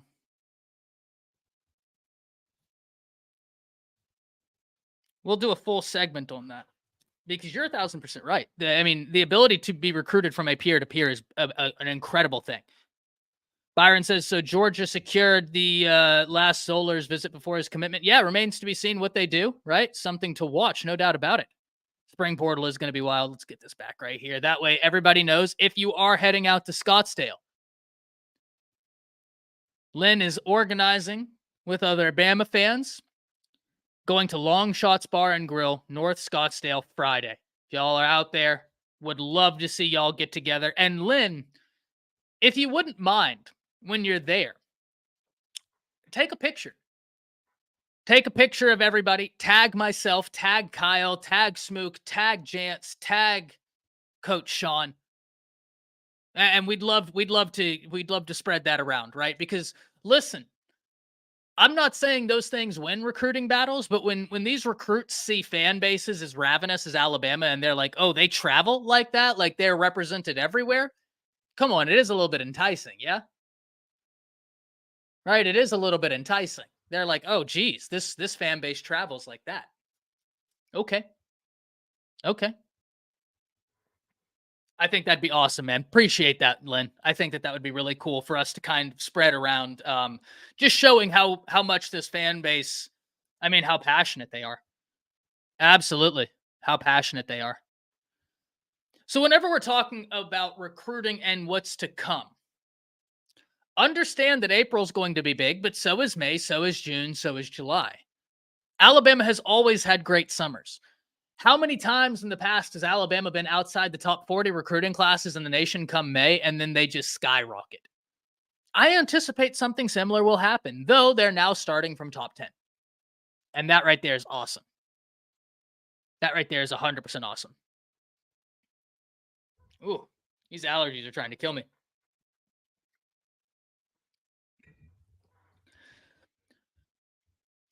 That UConn game is going to be insane. Can't wait for that. Y'all know I'm not even that, like, I'm a March Madness fan because I love sports, but like I can't even say that college basketball is like my thing. But March Madness, I mean, come on now. If you love sports, it's hard not to love March Madness. Jeez Louise. Jeez. I mean, it's insane. It's awesome. On Snapchat, it says Ephraim. Ephraim, I feel you, man. I am the worst millennial in terms of social media. I don't think I've posted on my Facebook since 2018. I don't think I've logged into my Facebook, quite frankly, since like 2019. I don't have an Instagram. Actually, the only reason I created an Instagram was to get an appointment with the tattoo artist for my leg. I was the only reason I created an Instagram, and then I just never used it again. The only reason I have a Twitter is because of my YouTube page. I am the worst millennial about social media. I'm just not into it. Don't have a Snapchat. Right. I had that stuff, and then I just like, I don't know. Demetrius saying, Ty, I think you were talking about Will Johnson. I would be ecstatic if Will Johnson is the name. That wasn't who I was referencing, Demetrius, but that would be awesome. Now we have Todd saying this portal window has me a bit antsy. And I got to say, Todd, I lean more towards Juwan here, saying I'm excited.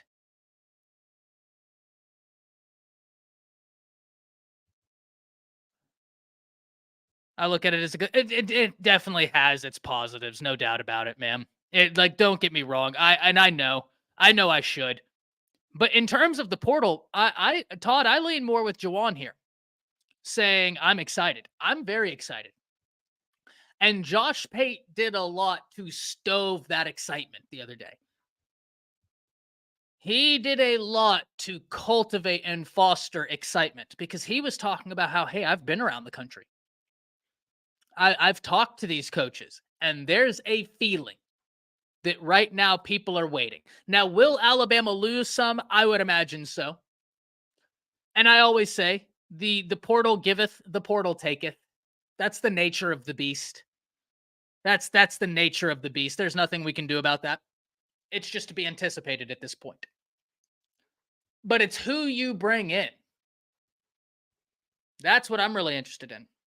What is our current scholarship count? Jacob says. Jacob, I don't have that off the top of my head, man. And I don't want to give you a number that's just completely wrong. I'm actually not sure about that. I had it, but it's been so long, and it was actually in my other notebook. I filled up the last notebook, and now I'm on notebook number. Oh, they're not back there anymore. I'm on notebook like number 5 or 6. But it was in my last notebook, and even then, I don't really know, man. And I don't want to give you bad information. Listen, I'm never afraid to tell y'all I don't know. I'd much rather be honest and say, hey, I don't know the answer to that than give you bad information. I want everybody operating under the best information that they can possibly have. I will look into that, though. I will try and get that. Janet saying, morning, Ty and fam. Thank you for being in here, Janet. Always a great supporter, contributor, everything. Thank you very much, Janet.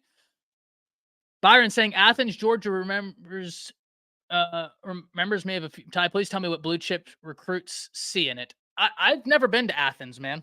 I've never been to Athens, so I can't speak to that. But what I can say is Georgia's winning, man. They're winning, sending guys to the NFL. And if you're into development, right? I mean, Kirby's they're sending guys. So I get it. I'm not saying that that'd be like my place number one, but I get it. At the point where they're pulling in top recruiting classes, back-to-back national championships, one loss. I get it. I do understand it. Ruben says this portal will be a window of the direction of the program. If several anchor players leave, the program has issues. If a few players leave due to playtime and NIL, the program is in a good place. I don't anticipate a bunch of key players leaving, Ruben. I just don't see it.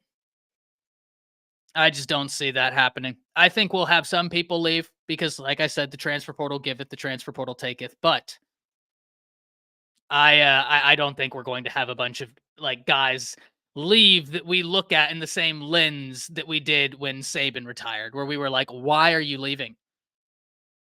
And especially once we assembled this staff, to David's point, saying last night while live from Tuscaloosa, Josh Pate basically said that we significantly upgraded the quality of defensive staff, and everybody will be looking towards T-Town when the portal opens.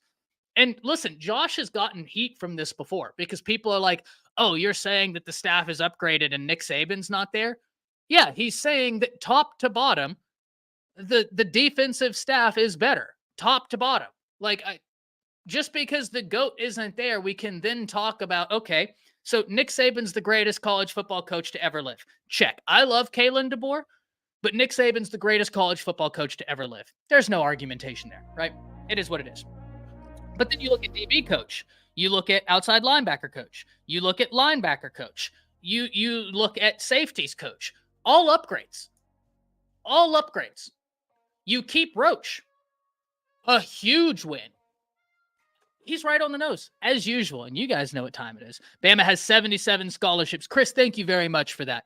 Thank you very, very much for that. I really appreciate that, and that's why the undefeated is named aptly so, because you were undefeated. 100K at A-Day, rain or shine. I know it. You know what time it is, Caleb. You know what time it is. No 79, I forgot to add the last. Okay, I mean, fair enough. Hey, you're ahead of me, my man. I really appreciate it. So, who had asked that? Jacob, if you're still in here, Chris has got you covered with that information, my man. Thank you very much for that, Chris. And it's one of those things where it's like, I could look it up right now, but I just want to give y'all the best content experience possible, right? Like, I don't want some awkward pause where it's like 4 minutes of silence while I hunt down information. I'd much rather continue on and give you that information tomorrow. Yeah, I've never been to Athens, Dimitri, so I can't speak to that. I can only speak to like, hey, if you have NFL aspirations, it's one of the few places where you look at and you're like, how many guys did they send to the NFL draft the last 2 years? Right? I mean, it's just insane. It's like Alabama is the standard for sending guys to the NFL draft. True. But I do get it, right? Like, and Coach, I'm interested in hearing, I get people going to Georgia far more than I get people going to, no offense to Florida State, but a Florida State. Because it's like Kirby's lapped Norvell in terms of development. So like, I understand one far more than the other. But how you doing today, my man? Feeling good, bro. I'm feeling good. My voice is coming back. So I'm feeling good. I'm feeling good. I think more than anything, I'm excited about the Josh Pate interview. Like, I really wanted to get on with you because I know you watched it. And what you doing, Ty? Oh, it's Apple. Oh, okay. It's my disdain for Apple. It's been what's up? Well, so I called Apple support and I was like, hey, I need to turn this off because like I don't know whether y'all realize this, but like it has the ability to crash streams. Do you want to know what they told me? What? They were on the phone with me for 35 minutes. They were like, we can't figure out how to turn it off. And then they transferred me to the engineers, and the engineers were like, yeah, you're like the 14th person we've heard from today. We're working on a rollout to fix it. And so I'm just like, how do y'all roll something out without like the proper I don't know. That's neither here nor there. neither here nor there. I was so frustrated. But he was like, yeah, you're just going to kind of have to wait until the next update because that's a known problem. And I was like, that's great. But yes, I'm interested in hearing your takeaway from the Josh Pate interview because you already know I listened to it, right? I for sure heard it. Let me tell you. So Josh Pate, shouts out to Josh Pate, man. Been a long time follower. I mean, you know the ties between myself, Josh Pate, the Phoenix City, Columbus, Georgia area. Yeah, man. Shout out first off, before we even get into that, man, there's a recruit on campus today, right now. And this young man, we've been kind of talking back and forth for probably the past 15, 20 minutes. And his energy is literally a direct result, or not necessarily a result, what is it called when somebody says something? It's a reflection, a direct reflection of what Josh Pate and what we have been echoing about Kalen DeBoer and this staff. And when I say there's a different vibe on that campus, Dalen Upshaw of Central Phoenix City, when he came up, and y'all know that's my old stomping grounds, his energy going into it and coming out of that visit, it was like he was already excited to be there. You know, the Alabama offer to some kids, like last night, would be the offer.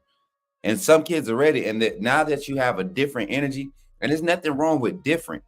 Like, I'm glad Josh Pate was publicly, here in Tuscaloosa and able to say that because they had a crazy amount of viewership. But we could dive into it, man, whatever angle you want to jump in on. Shouts out to the youngin' Edward Coleman, man. He said he's enjoying his visit, man. We'll look at the film. We'll look at the film one day, but Edward Coleman is another. I know. Look, Ty already know. Well, it's interesting you started off like this, Coach, because I don't know if you heard me, but I started off today talking about a Micah DeBoer, who, yes, is crystal ball to LSU, all well and good, but interesting to note, when you look at the primary and secondary recruiters on 247, it's Robert Balla and it's Coach Walford. Now, the reason why I brought that to everybody's attention is because now he's getting acclimated to this new staff. Yeah. And we know what this new staff has done. So that crystal ball, I have no doubt that all of the information they have is well and good. I have no doubt that all those crystal ball predictions are operating under a great assumption and good information. I'm not here to question that. But what I am saying is that we've seen this staff completely change the trajectory of relationships within a visit. And now they have the opportunity to do so. So those crystal ball predictions are just that, predictions. This is an interesting battle. Coach, thoughts? Did you all not get me on live stream saying that I felt like Caleb Cunningham and our opportunity with him kind of diminished? Did y'all not hear me say that just last week? Well, in a matter of 3 or 4 conversations, in a matter of a visit, the language is changing. And there is a lot of that hometown hero pitch is not as valuable as it was before.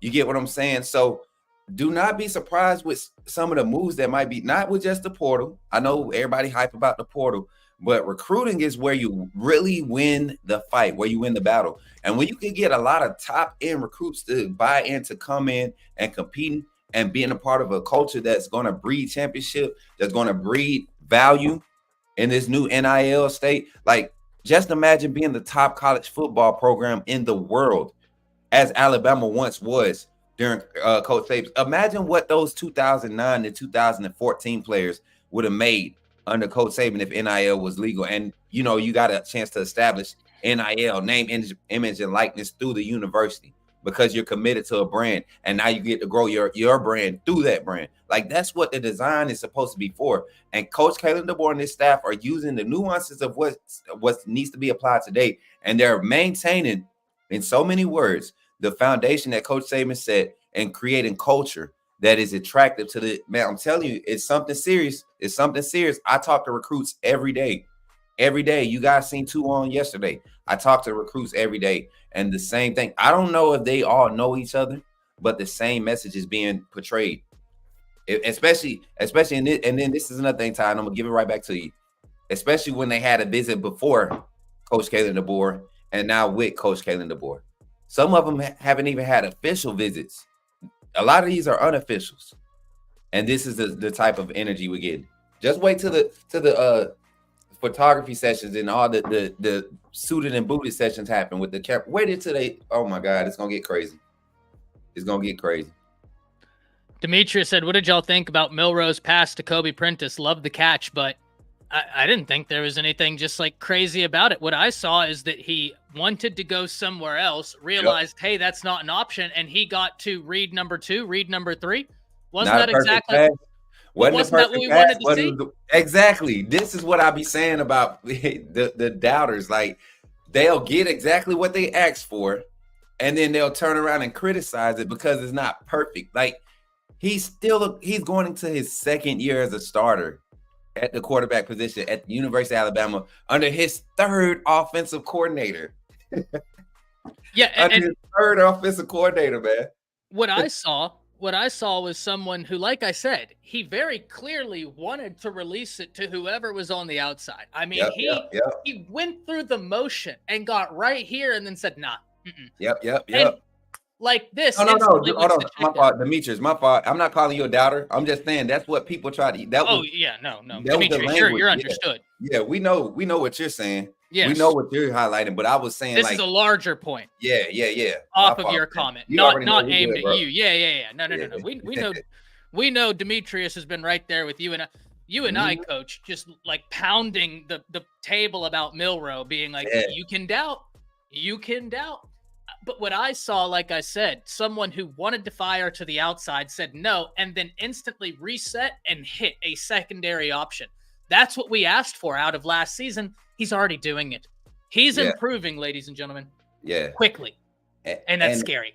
And that's the scary part about it. It's like the same thing that Coach Kalen DeBoer was highlighting and Coach Nick Sheridan were highlighting about his progression into learning this offense. Is as if and his quarterback, his throwing coach that was working out with him, they were all saying and echoing the sentiment that, hey, this young man, not only does he learn at a high rate, but he's able to apply it. It's like you learn it here and you're seeing it done here. It's not a come back tomorrow and do it better. It's like he's picking it up and he has the space and time to really just focus on his football career. So you're allowing a machine, a young man who was partly put together machine already, came out, natural ability, just winning games. Now you have the space. He's graduated. He's literally done with college right now. He's practicing being a professional quarterback. And now he has all that time to really work on the small things that we all saw that just couldn't, you don't get that time during school. You got class, you got workouts, you got treatment, all this different stuff. Now he's in the off season, he's maximizing the time, and it's showing. And might I add to that, Coach, his first year starting, and I always hate to say this because for better or for worse, and I know there are a lot of people who disagree with me, and I think it's a principled disagreement. I don't exactly have an argument that I think would win over a lot of people. I've defended Tommy Rees, not in terms of saying, hey, he was actually a good offensive coordinator. That's never been my position. My position was he's a young guy that didn't get to bring in his offense, had to learn Alabama's offense as he's still learning how to be a Division I Power 5 offensive coordinator and had never worked with a quarterback like Jalen Milroe. But, Coach, there are things that you can do to help out your young quarterback. Pre-snap motion. Very easy. Let's see what the defense is in. At least that way I can give my quarterback more tools, more understanding. We didn't have that. That's not going to be the case this year. That creativity we all craved, it's here in bunches. It's going to be a ton of fun, no doubt. Byron Walker hits it right on the head. That's what I think this staff, because Coach Sheridan keeps that headset on. Coach Sheridan is really working. They're building a solid relationship, but I think that's what's happening in practice. He's already kind of talking to him in between the reps or whatever is happening. He's talking to him already, and it will help that the center can not even just identify the blitz, but get the ball to him so he can identify the blitz. Like that's how one thing. How hard is it to identify a blitz when you're looking down and then it's like that Stewie Griffin moment in Family Guy where he looks up and he's like, and nobody's blocking, and then he just gets smoked. It's bad, man. It's bad. So I see a lot of upside to where we're at right now from that standpoint. Now, I want to turn it to you, Ty. there was a couple statements made about, you know, everybody wants to hear the buzz about the transfer portal moves and all of this that's supposed to happen once the spring portal opens. Ty, what Josh Pate said, everybody's got one eye open, looking at one eye on the program, one eye peeking back at Bama. Do you not remember us saying that, like, literally the day Kalen DeBoer was hired? The day he was hired, I remember the conversation. I've been trying to find the live, man. We done did 500 way too live. many. Yeah, way too many. And then the hard part is we were live some of those days for 12, 13, 14, 15 hours. So good luck finding the actual conversation. But we literally, Josh Pate, it sounded like he was sitting here watching our live when we had 1,800, however many viewers that day. That was one of the key statements we highlighted. And he literally echoed the same sentiment. But to see the staff that's been assembled, we thought we were getting a crazy good staff with the early stages with Grubb and Huff. But, man, you look at the value in this staff now with Coach Cap and some of the offensive linemen who are publicly saying this guy knows how to build relationships. Like, I'm telling you, man, you are not far off by saying that this staff is upgraded. Expound on Josh Pate's statement and then how that all correlates together, man. Yeah, 100%, man. So I think there's a lot of averse reaction to when people hear, oh, Bama's staff could have upgraded. And I get it, because the GOAT is the GOAT. Like what Saban did, I'm not going to lie. Smook, I don't know that it will ever be replicated. I just don't know, because college football continues to evolve. It's going to be more difficult with the way they're doing things. And what he did was an unprecedented run. I mean, to maintain the top of the college football world for 17 years, really, if we're being as objective as possible, 15 years, right? The 2009 on. If we're being as objective and reasonable, I just don't think that will happen. They thought Dabo was coming, and Dabo's a hell of a coach, but that lasted 2-3 years. Kirby and them are experiencing it right now with staff being pulled. Like, as great as Kirby is, and he's a great coach, and I know it even pains me to admit it. It pains me to admit it, but it is the truth, and you guys know I'm not going to shy away from that. They haven't had to deal with staff attrition at a monumental level yet. Texas, Steve Sarkisian, they're just now dealing with staff attrition. Saban ran through staffs. Now, the reason why I bring that all to your attention is because there's an unease when people hear this Bama staff upgraded. The GOAT may not be there, but is the wide receiver coach better? No shot at Holloman Wiggins. Yes. Coach Shepard is a top wide receiver coach in the country, right? Yes. I mean, if you're naming the top 5 wide receiver coaches, you're not getting to 5 without saying Coach Shepard. It's just not happening. And if you meet someone that does, they might not be as college football inclined in terms of the whole space, right? Which is fine. There's a lot of teams. Don't you insult those people? Well, no, it's not an insult. It's just that there's 131 teams out there that are just like the ones that we're really talking about, right? Not only Division I Power 5, but even some of the lower level guys, right? Like I know some wide receiver coaches at the lower level that I think are superstars in the making. You're not getting to 5. Not today. Not today. Not today. You're not talking to Josh Pate, right? And he's not getting to 5 before he mentions Coach Shepard. It's just not happening. Well, what about defensive backs? You look at Coach Hitchler, that's a big one. What about edge? Robinson, that's huge. Kane Womack at inside linebacker, that's massive. You look at offensive line coach, that's an upgrade. You retain your defensive line coach, which I think that's huge. You retain Gillespie, that's huge. Offensive coordinator, upgrade. Tight ends coach.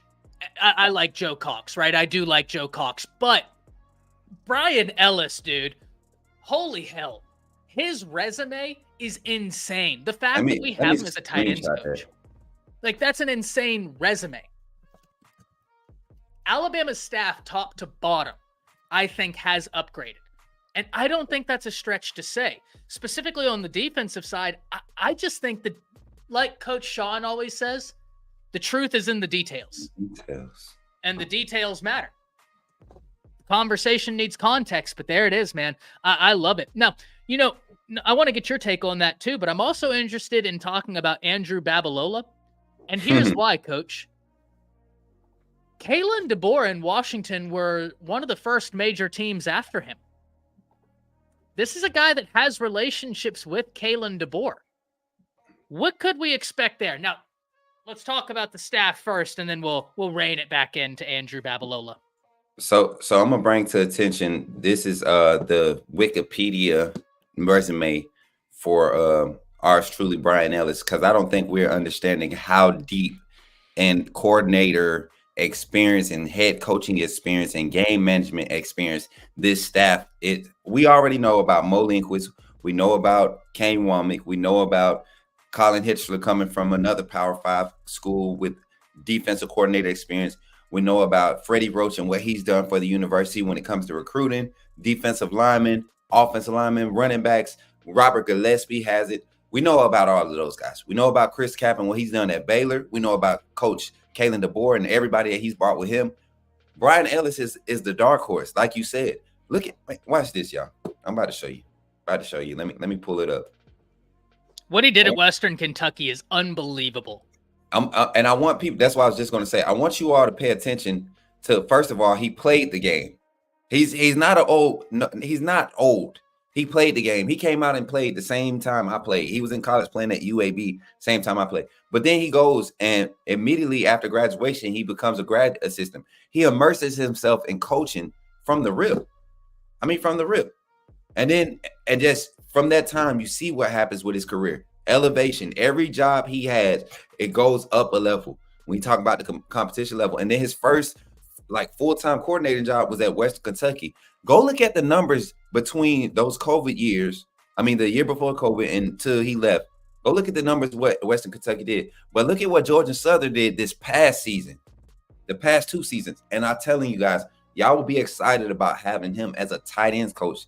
And It's ridiculous. That's crazy to say that he's a tight ends coach. You know the type of knowledge and sense he can make of, hey, this is why you delay, this is why you hold, this is why you pin, this is why you attack at this angle as a big body. How many, it's just so much wealth of knowledge on this staff, man. So JT Daniels' best year was with right here. Ellis, 2018, USC really, really was high on what he did there. And like you said, Western Kentucky, Bailey Zappi out there threw for damn near 6,000 yards and 62 touchdowns.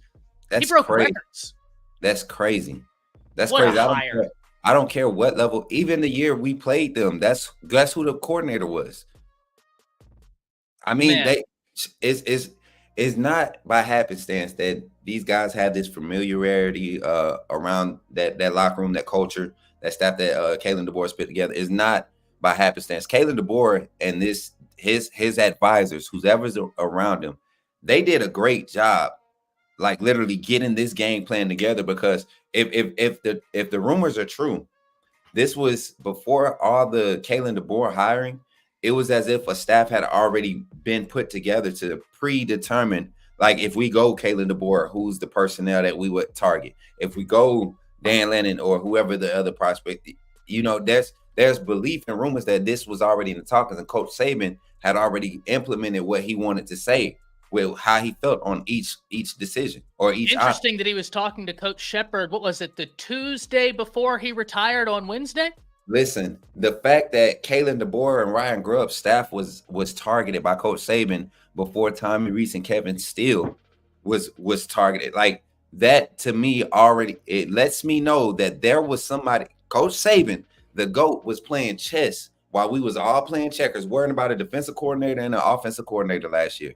He was like, hey, if we can't get them this year to help me transition out, we need to work out a plan to understand what it's going to take to get them when I get ready, because it might be coming this year, it might be coming next year. And it only did it even more. It created even more worth because Kalen DeBoer in Washington ended up playing in the national championship and losing to the team that eventually beat us.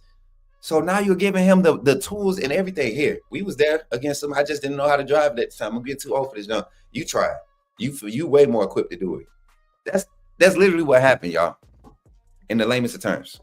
And the thing that I would add on to that, Coach, is where was Alabama's AD the day Saban retired? in Was- Seattle.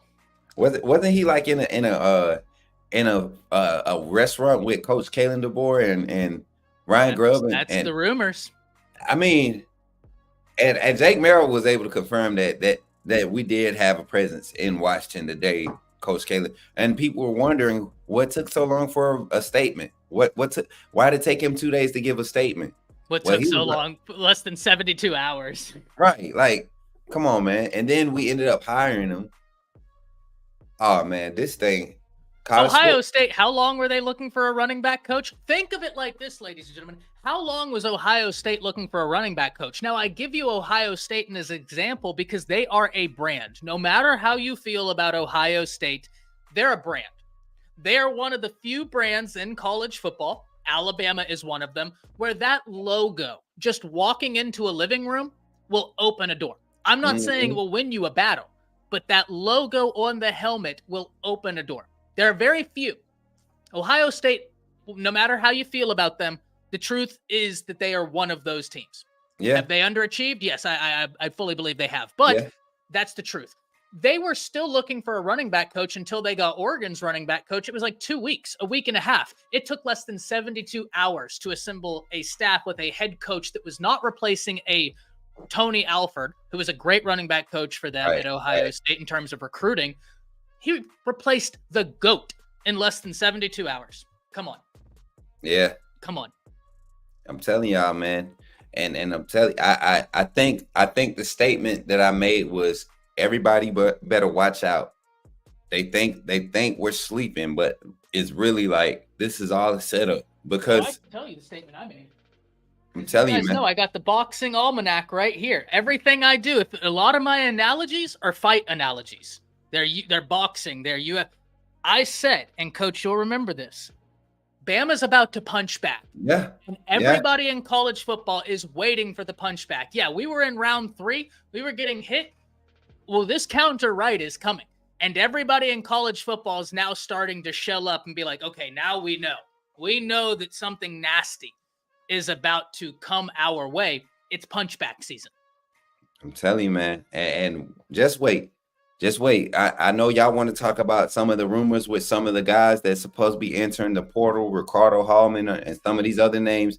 Like those names have not just, they haven't been out there. This is like recent happenings of guys that's like, man, let me go ahead and try 1 year. Like I was talking with one of my guys, and I'm gonna bookmark this. Hold on. We're gonna do this as a cut almost, So I was talking with one of my friends, and he was just like, all this information being leaked about guys wanting to join the portal. And I circled back to our initial statements with this staff, that this was going to end up being the best decision that AD Greg Byrne had ever made. The commission. I mean, this is one of those things where, not Burns, but it's Burns, right? The AD, right? Okay. Because I was thinking about the conversation DeBoer had with Greg Sankey, coming down here talking about the SEC culture. But and that's another thing we can highlight too. But this staff that got assembled, Christian Robinson being the late add-on was huge because of his familiarity with Freddie Roach, with recruits in the area. They have a similar style. Support staff. Jamie Mosley is there. Another guy, and you still maintaining the traditions of the trenches. You get Coach Cap, who is familiar with it, who's deeply embedded in Texas and some of the big hog states, and you got your range with Colin Hissler, who just came from up in Wisconsin, and he's got, everywhere. Mo Linquist, Jamarcus Shepard, and those that the ties he has to the West Coast, plus down here, Alabama, plus Texas. Like the staff is so rangy, man. And I've been saying it, and I'm going to keep saying it. Just wait. Don't give us a visit and let us in it, because I'm telling you, kids are going to be fighting for scholarships. They're going to be fighting, like the earlier commitment dates are coming. I literally just talked with a prospect the other day. Coach, I'm about to drop my top 3. And I'm telling you, roll tide. And I wanted to tell him, hey, don't just go ahead and commit. In this day and age, you don't want to play around. You might miss it. because what's coming, and is not just going to be 1 year. I can see right now, portal. We could portal fill this year, but this 24 class next year they will be ready. This 25 class coming in, they will have their opportunities as freshmen.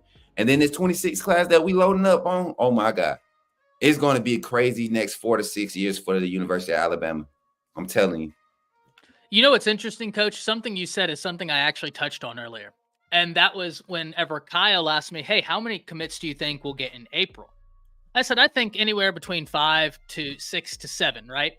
Mhm. And the reason I said that is I think you're going to see guys pull the trigger Yep. whenever this transfer portal window gets here, because they're going to want to make sure they have a spot that doesn't get filled with someone from the portal, right? Yep. They're going to want to make sure, no, Coach, I'm locked in.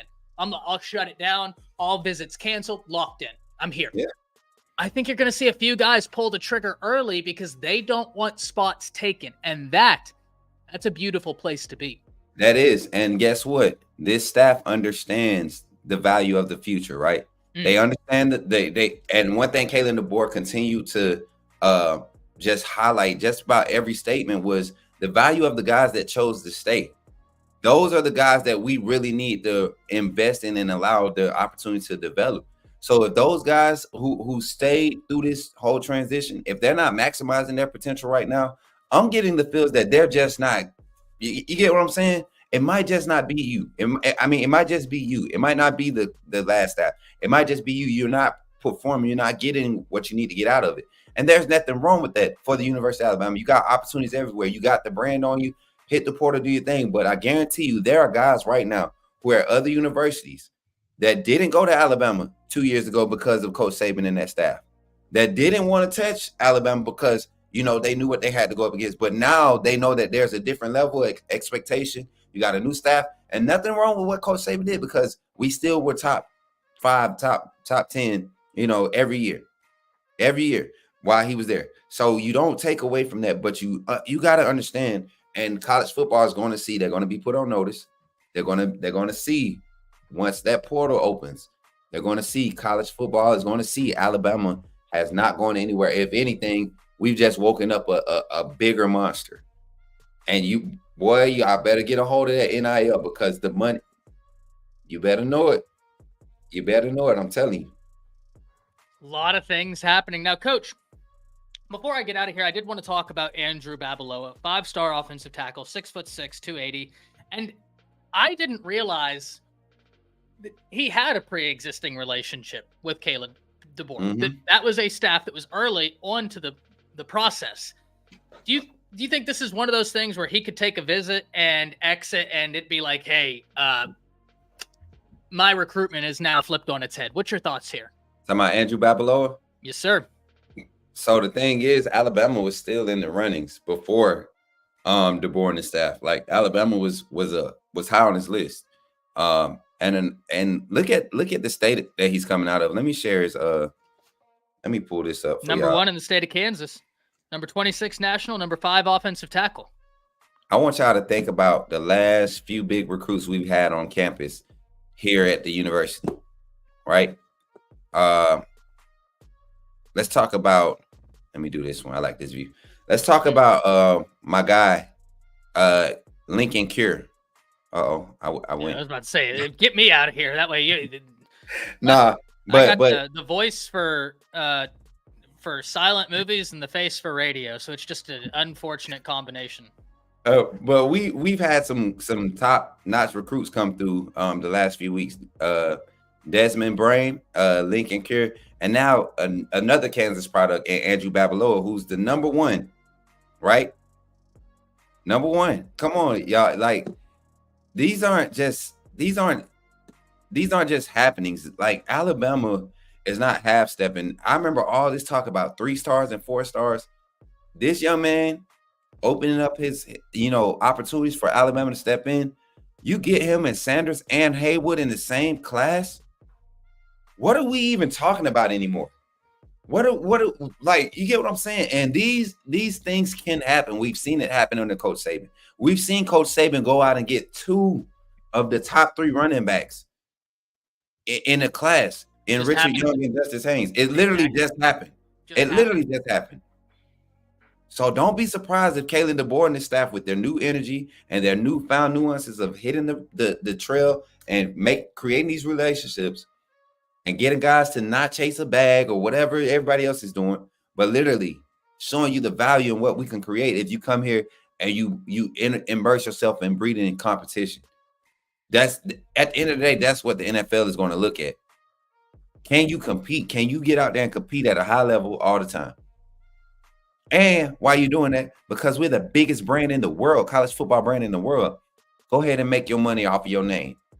Go ahead and make your workout videos of you training and let Nike come and want to sponsor you, or whoever, it's Puma, because they see your little Instagram video and you at the University of Alabama. Now let's cut him a deal. Oh, he like Puma anyways. Let me get him a Puma deal because he's an Alabama player. Come on, man. That's what NIL is, y'all. It's supposed to be. It's not the local car salesman who's an alumni of Alabama to go and hey, we need a loan for such and such family. They need a car, and this just NIL pay them so they could buy the car. Blue. No, that's not what that's pay to play. You ain't even letting that young man know what the process is to get on the field and be a successful college athlete. It's crazy, man. So I love that Coach Saban is on the front end of that agenda with NIL, and I love what Kalen DeBoer is doing on the front end of recruiting and handling everything with this transition, because they're pretty big shoes to fill. And right now, in the recruiting aspect, I think he's starting to fill them pretty nicely. I do as well. Listen, you're top 10 in April. And I know there have been some people that they'll see what Ohio State is doing. They'll see, and they're like, oh, well, I want that to be us. And don't get me wrong. I think every Alabama fan out there wants to be on the receiving end of 5-star commits. No doubt. We're in April. Ohio State has far more continuity at their staff. Our staff just got assembled and is already a top 10 recruiting staff. You wait until June. You wait until July, until August, September, October, when they've built a relationship 4 months in the making. 5 months in the making. Look what they're doing, and I always bring it up. Look what they've done off of a week-long relationship. Getting wins. This is an exciting staff. This is an exciting time to be an Alabama fan, and it's certainly an exciting time for the 11 o'clock hour and the Smook Scoop to come about. Coach, always great wrapping it up with you, my man. Can't wait to see your topics. Can't wait to see the analysis. As always, kill it and roll tide. Roll tide, my brother. What's up, chat? Hold on. Let me pull this up real quick. I got to pull the roster up. We're going to go through our roster today and see how we're going to grade people out, what we're feeling, confidence levels. We're doing confidence levels on players currently on the Alabama roster. But before we get into that, man, I want to get some of y'all takes on the Josh Pate interview with Coach Kalen DeBoer last night. Even his segment that he did before when he was talking about Alabama. I wanted to pull clips, but I'm not sure if we're going to be able to do that without getting copyrighted. So I just kind of look at the transcript of it and we'll go into it. But let's jump into these shout outs. How y'all feeling today? We had 188 strong. How many likes we got on the stream, man?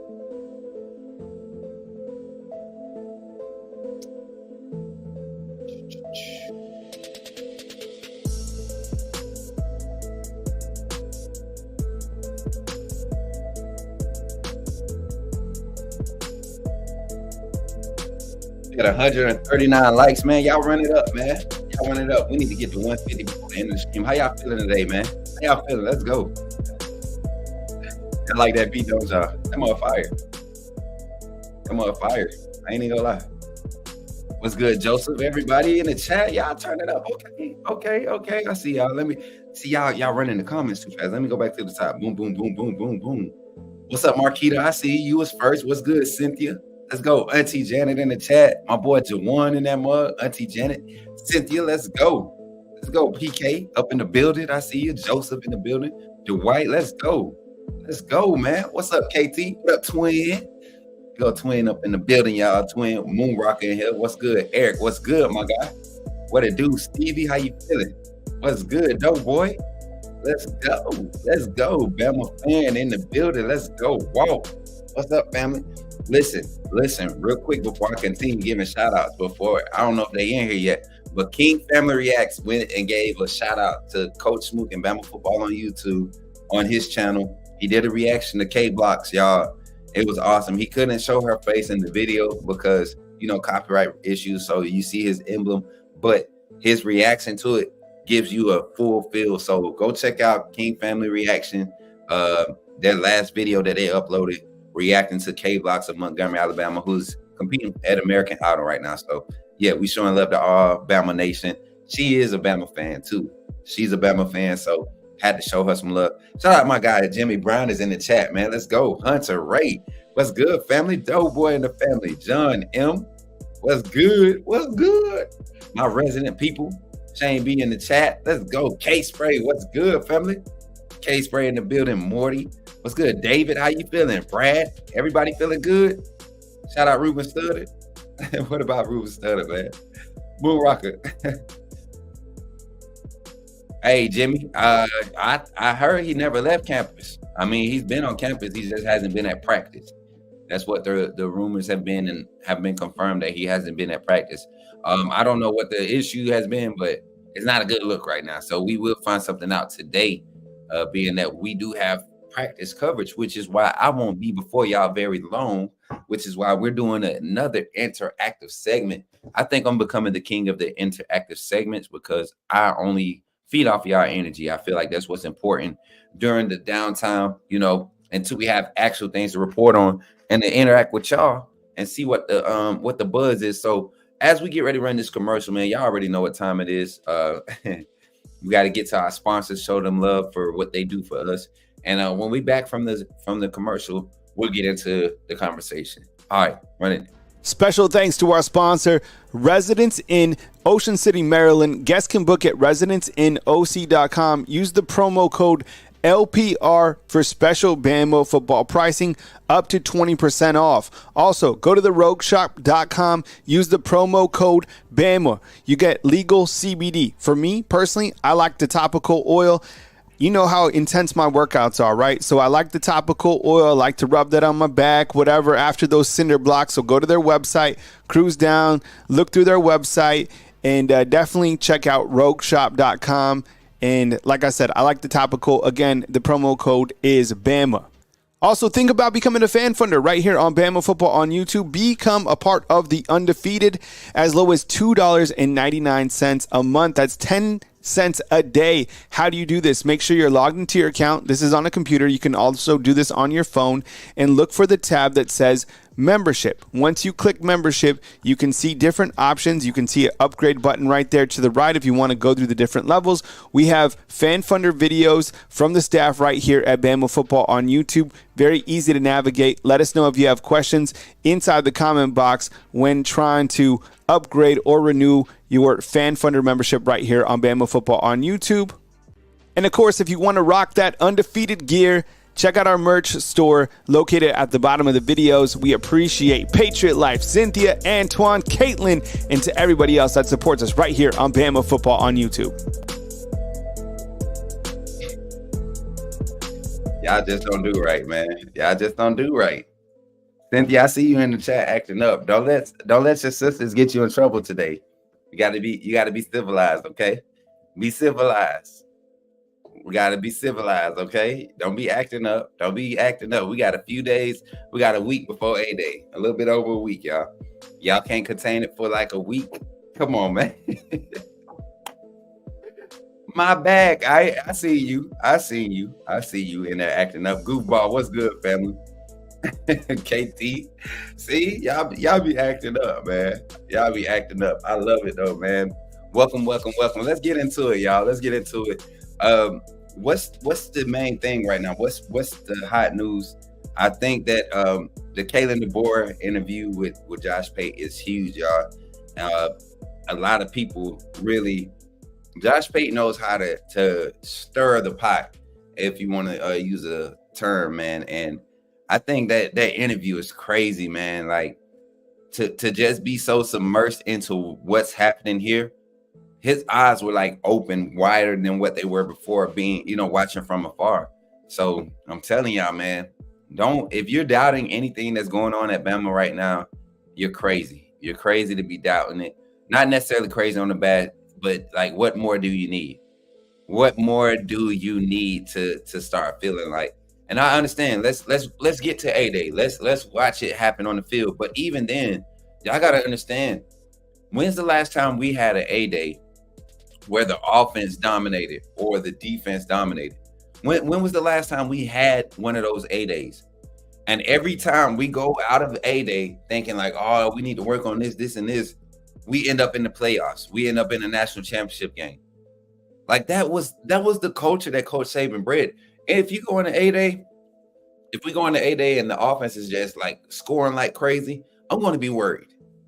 If we go on the A-Day and the defense is just beating us up the whole time, I am going to be worried.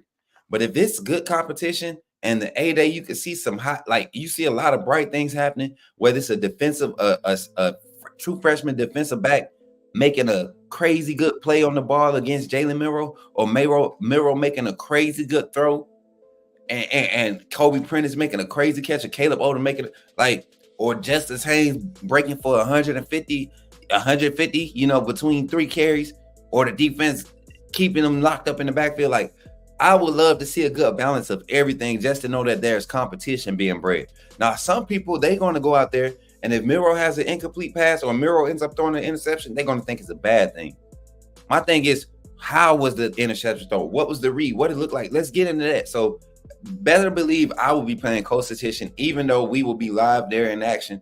I will be paying close attention to everything, man. I'm telling y'all, it's going to be a different style, a different feel when it comes to this A-Day game. Yeah. So I was curious why there was 3 DeBoer interviews dropped over the last 2 days on 3 Pay and some other guy, because they understand the buzz, man. And it's not hype. It's like people are already looking at the rosters and they're hearing. There are players on current rosters right now that are asking about things at Alabama. Damani Jackson has a lot of connections to a lot of defensive backs in his class. They came out in his class. And some of the names that you've been hearing were part of those circuits, those 7-on-7 tournaments where guys would get together and say, man, let's go to USC together. Or let's go to Florida together. Let's go to Ohio State together.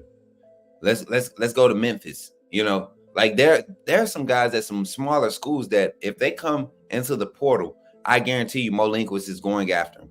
I guarantee you Kane Womack is going after him. One thing that was highlighted, and I'm going to ask the chat. I'm going to give y'all a poll. Let me see. Real quick, y'all.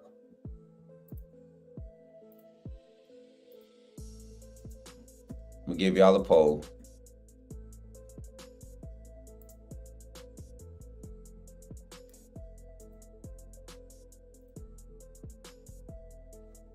My fault. Why did it log in like that? Switch account. Boom. There go to poll. All right.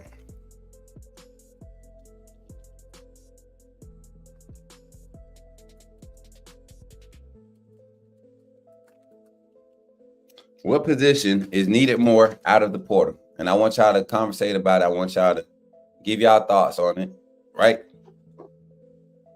I want y'all to give y'all thoughts on it. All right. What position is needed more in the portal? Coach Smoot, can you speak on that kid from Booker T you interviewed last night for those that didn't see it? I can while y'all answer the question about the portal.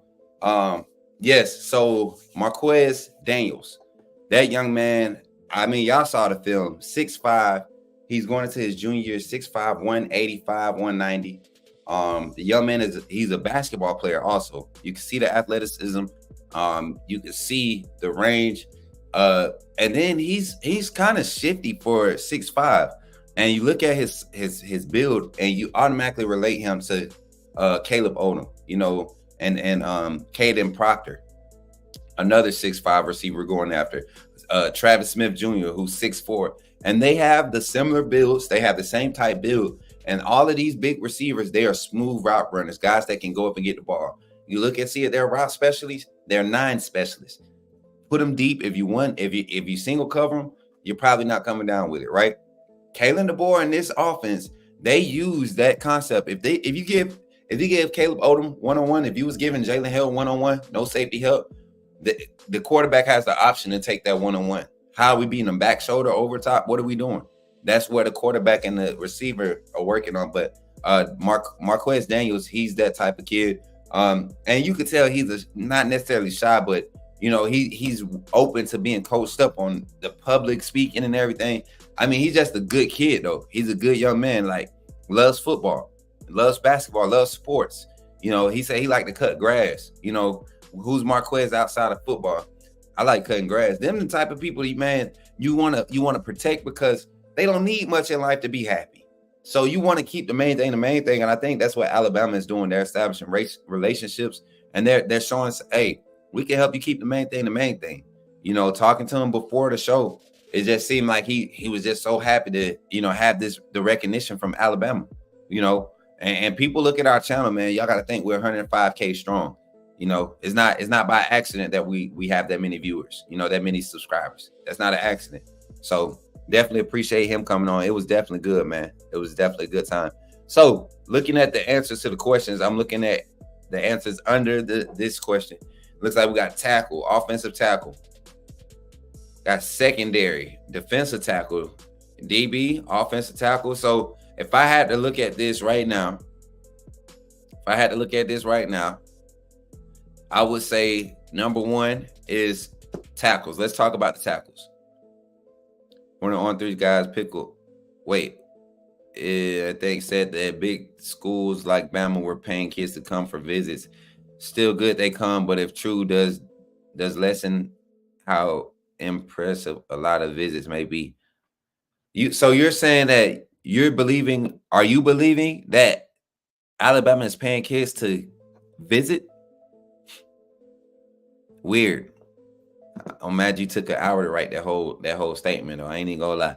I thought you was trying to give some information, but that's crazy to believe that. Now we know the schools that are doing it, they've already came out and said it, right? Alabama, I don't even think like Alabama hasn't even tapped into the NIL collective to even as far as we haven't been working deals. I don't hear kids talking about NIL deals when they come to Bama right now. Because a lot of these visits have been unofficial visits, so that's kind of weak, Oh, it was a report. Oh, it's not important. Anyway, but offensive tackle. I think that's one of the key, and not necessarily both tackles. I think left tackle right now is a huge concern. The reports from the scrimmage were that Wilkin Formby performed nicely. Miles McVay, who's behind him, did struggle. Then you had Olenin, who worked at both slots at the tackle positions. He looked solid, but he was going against, fourth team, scout team, however you want to put it, walk-ons. But to know that Formby is doing good, that's great. Left tackle is still having some competition. Elijah Pritchett, they said he struggled early on in the scrimmage. And then Naquil Bertrand is definitely going through the kinks, the process of learning a whole new system and getting acquainted with just how things are done at Alabama. And it's kind of different being that it's a new staff. So he still got to kind of come in and take on the old mindset of what was already established to become a part of that group. And then also got to get in there, do the extra film work and put the work in to continue to compete.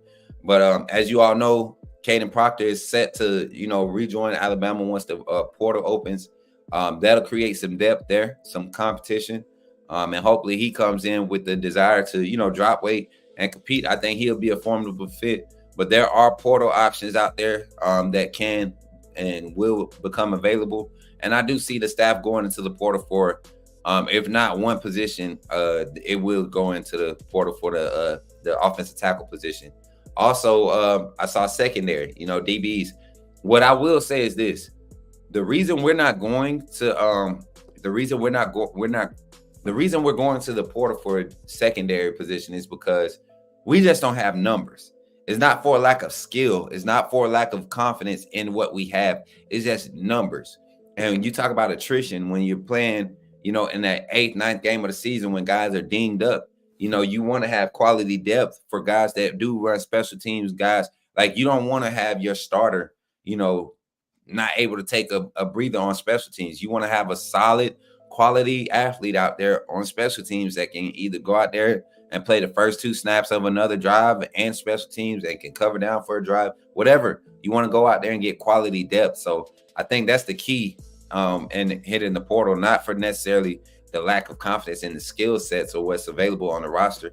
You just have depth. And Coach DeBoer highlighted that in Josh Pate's interview. So I think that's pretty good.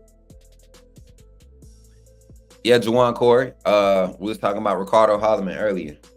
We was talking about Ricardo Holloman earlier, who has ties to Mo Linguist. He also was getting recruited by Washington's defensive staff when Kalen DeBoer was there. So there's some familiarities already there with this staff, and kind of I think Alabama being able to be a good coach and have a good name amongst recruits, and having a campus like Alabama and a brand like Alabama to say, hey, this is what I got the access to now. Like that's like the ideal position, because it could work with a bad coach. A bad coach could come to Alabama. Bill O'Brien could have been the head coach at Alabama and been saying, hey, I got some new ideas and I'm the coach at Alabama. You know what I'm saying? Like that would help him be competitive in recruiting. So the fact that you got a young coach like Kalen DeBoer, not necessarily young in age, but in tenure on this level, and with some new energy coaches, man, it's different. It's different. I said let the young DBs learn on the fly. I think they're talented enough. I do too, K-Spray, but I also believe in having quality depth. Bring in some quality talent. Let them compete. If the DBs continue to grow, if the young guys continue to display what they've done early on, you keep letting them play. And then but you still want to have that quality competition.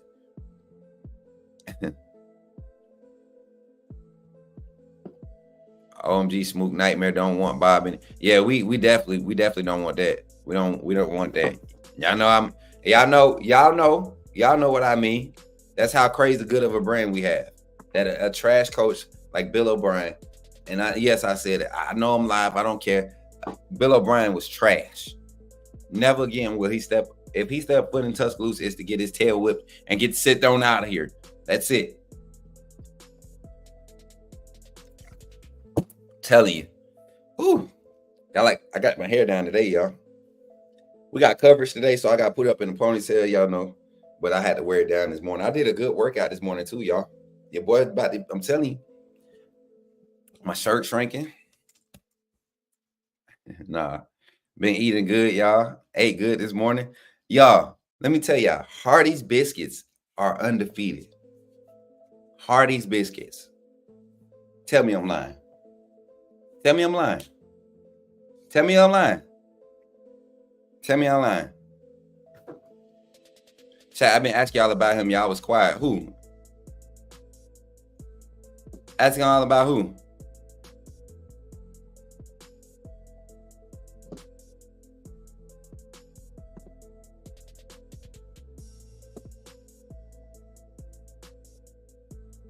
Jimmy Baker, you stupid. I don't even think we question there. You got James Burnett back, right?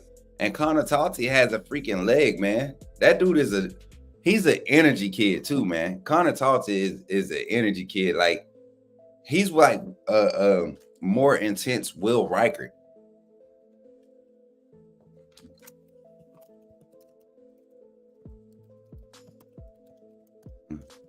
Can y'all hear the beat? I always catch it when I get into like a little quiet moment. It just go hard.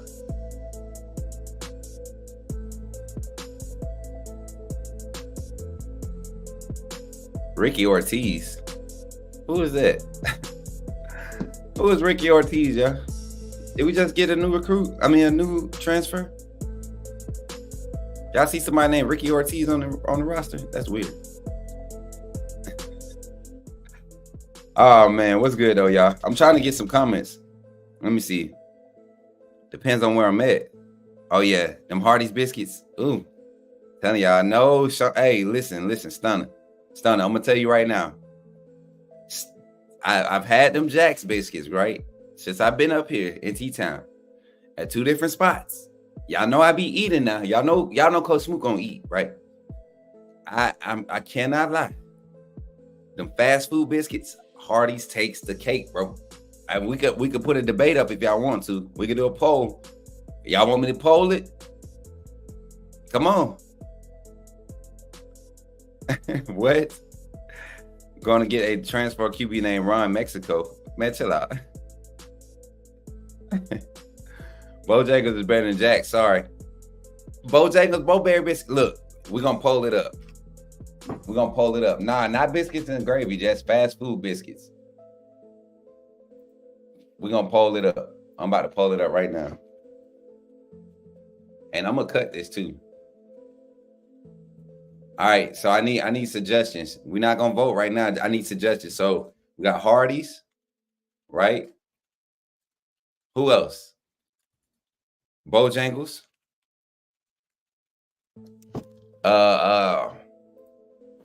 Can we put Chick-fil-A? Chick-fil-A got some good chicken biscuits. Come on, Hardee's, Jack's. We said Jack's. I think we got one more option. We got Hardee's, Bojangles, Jack's. What's the last one? What's the last one? Last.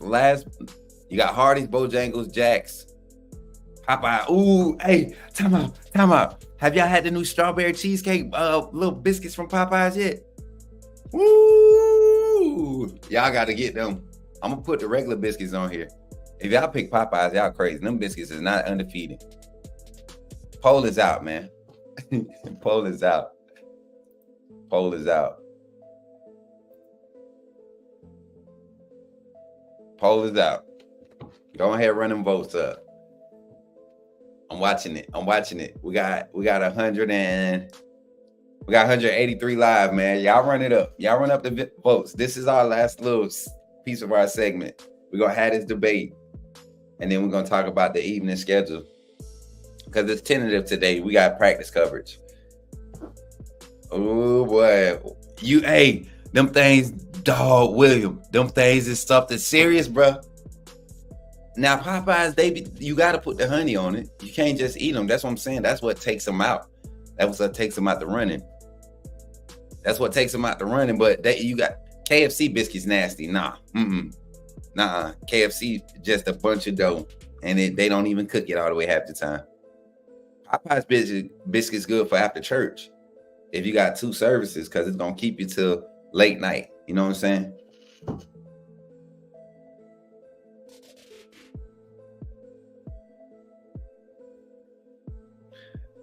Yeah.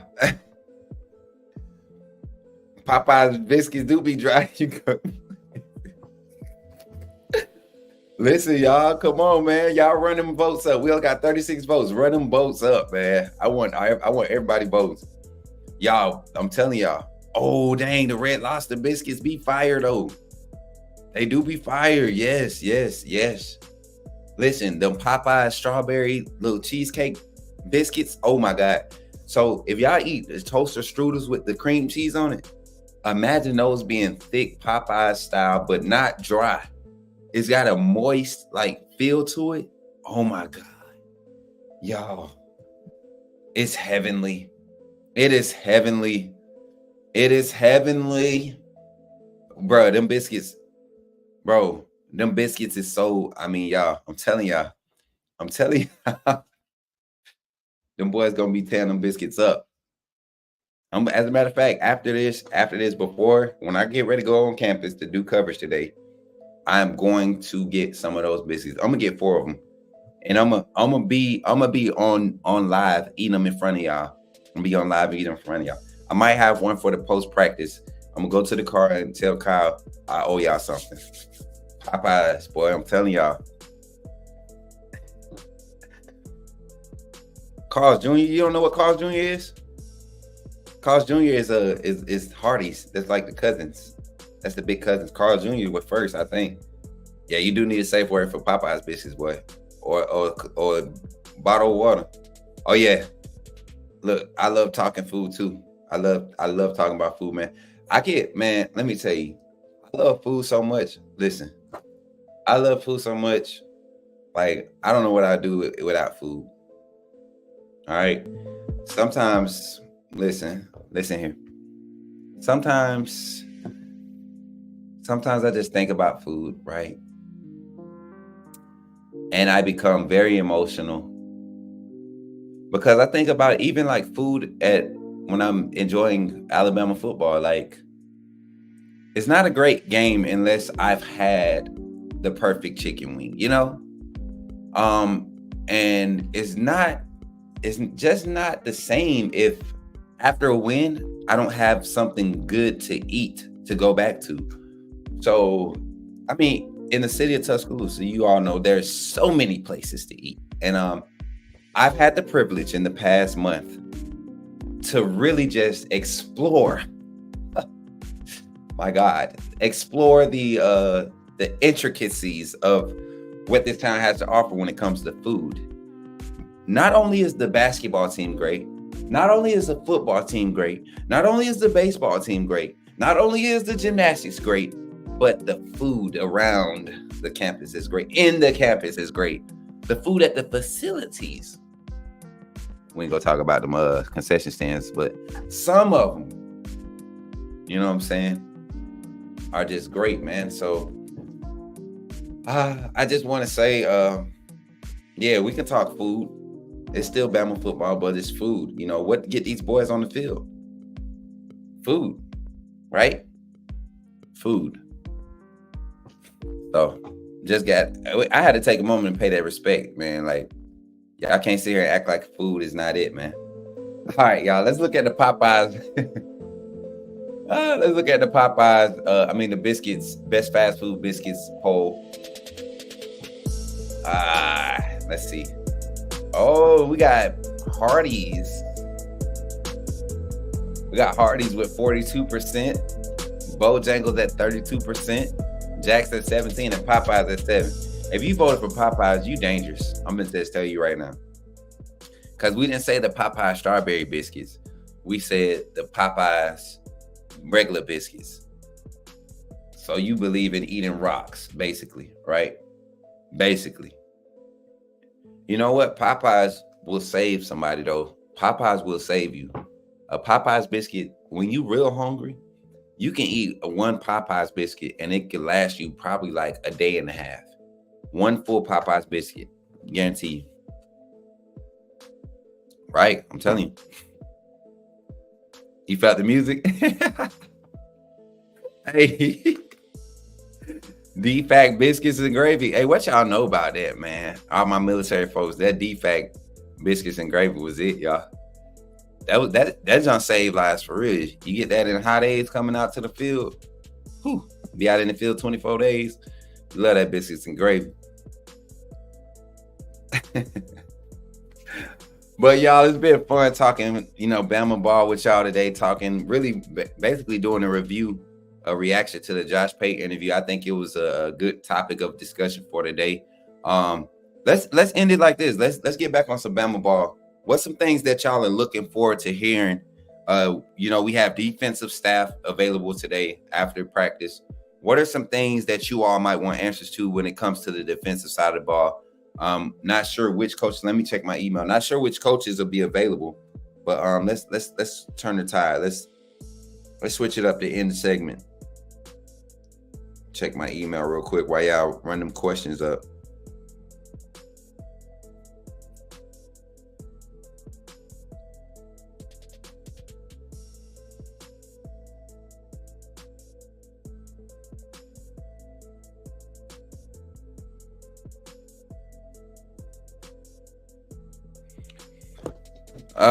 Yes, sir. Yes, interest in how Keely is doing. Okay, yeah. Development and rotation of the DBs. I think that's a huge thing right now this whole spring. I think people are going to be they're excited to see the development of this young group of DBs, but not just the young group. You got a lot of new faces, in key spots. Well, some new faces, not a lot. Being in Damani Jackson and Keon Sapp, who have been performing, to everything that I've been hearing, they've been very consistent and very, very active on that side of the ball. And then you got returners, veterans, long-time guys like Malachi Moore, Devontae Smith. I'm going to be curious to see what's up with Tony Mitchell. Haven't heard much buzz about Tony Mitchell. Haven't seen many clips of him. Definitely, we don't get a viewing period, but I'm going to definitely, if I get a chance, and I'll make a tweet. I will tweet something out and make sure somebody reminds me to highlight the questions about Tony Mitchell. Coach Mook, you need to watch Shamari Earl's film. I'm in contact with the young man. I didn't tell y'all that when I first came on. I'm sorry, my bad. Y'all know I don't keep secrets about recruits and stuff. So, and I'm not the recruit whisperer, guys. I just like to build relationships and provide our platform for, current Alabama targets and prospects. That's what I need to make that known. I do get buzz about things when it comes to portal and all that, but I'm building a network here and I'm working on relationships. So that's what matters to me. Yeah, Nicole. Hey girl. Look, what's up with Saturday though? What's up with Saturday? What we doing? What we doing Saturday for this game? Y'all gonna pull up and go to the Coliseum with your boy? It's looking like me and Kyle gonna be at the Coliseum Saturday. Y'all trying to pull up? Who pulling up? Because you're going to have to get here early. I'm telling y'all right now. It's probably not going to be possible to go there. As a matter of fact, I don't even think I want to go there. I don't think I'm going to do good with that crowd, man, because I want to eat like I was last time. I want to eat. And that food at the concession stand, if they're not playing on the court, it ain't no point of being there, right? I want to be back at like a good hot spot, bro. Houndstooth was lit, y'all. Hey, Shuno, you coming to hey, Stunner, you coming to doggone to A-Day? Yes, sir. You better pull up.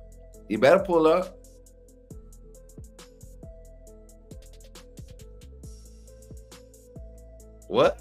That would be crazy. The Alabama Chiefs? Ugh. No, we don't need that. I don't want that. Birmingham about to be a hot spot for a lot of franchises though.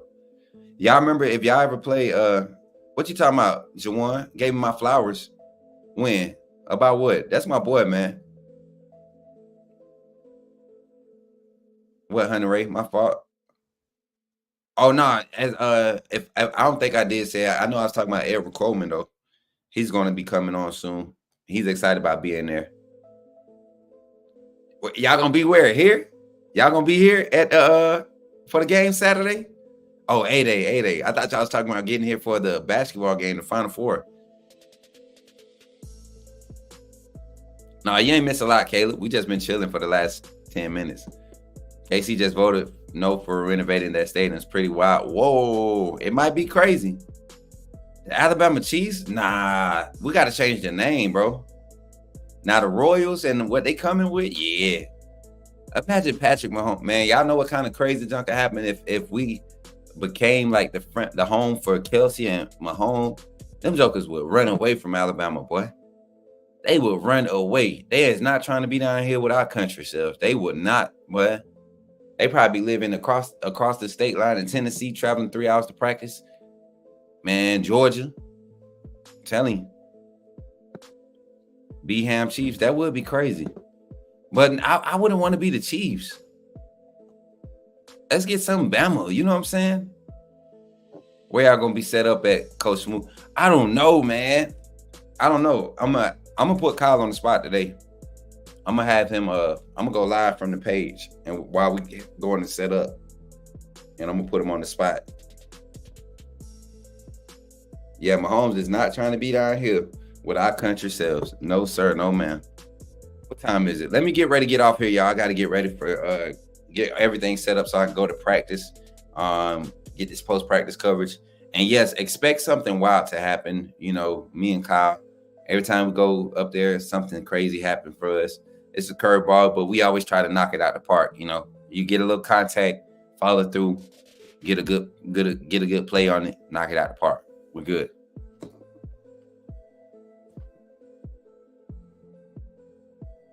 Yeah, Caleb, we got to, man. But the thing is, you know, I'm thinking we might be doing the walk around interview vibe. So y'all will see it live the whole time. So we'll announce it. But I think it is good that we are trying to get a spot set up It's gonna be crazy though. Y'all got to think about how much media is going to be there, man. There's going to be so much media there, and we know we have our fan base, but this is an opportunity to continue to network and grow.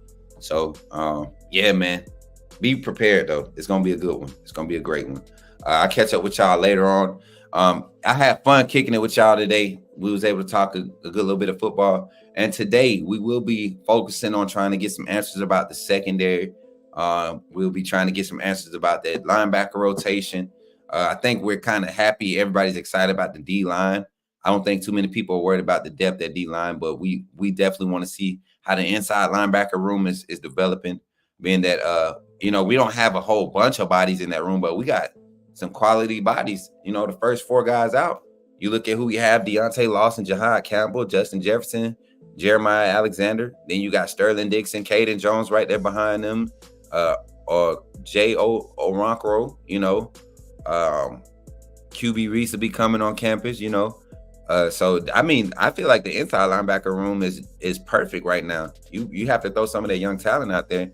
You be in good position. You'll be in solid position. Who else is in that room while we're looking at it?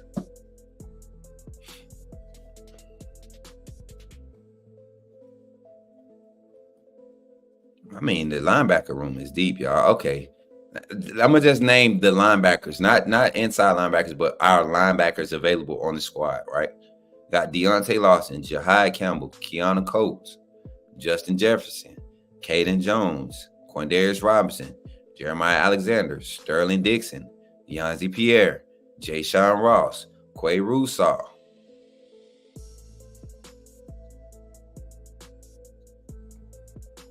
Just a wealth of riches, y'all.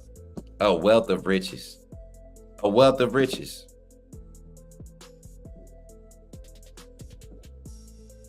A wealth of riches.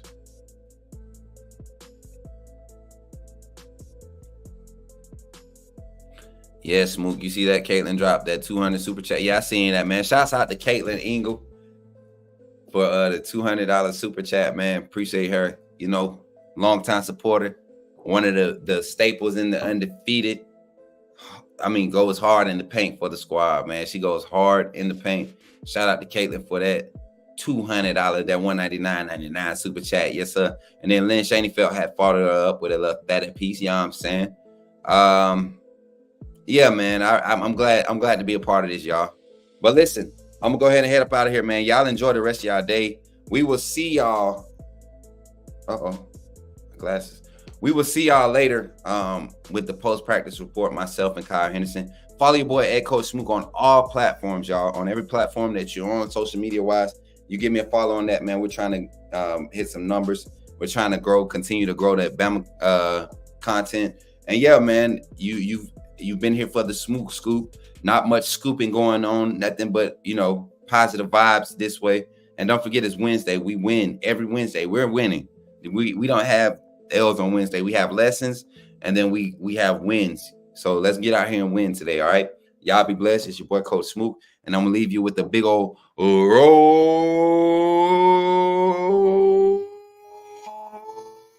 tide roll. Y'all enjoy the rest of y'all day, man.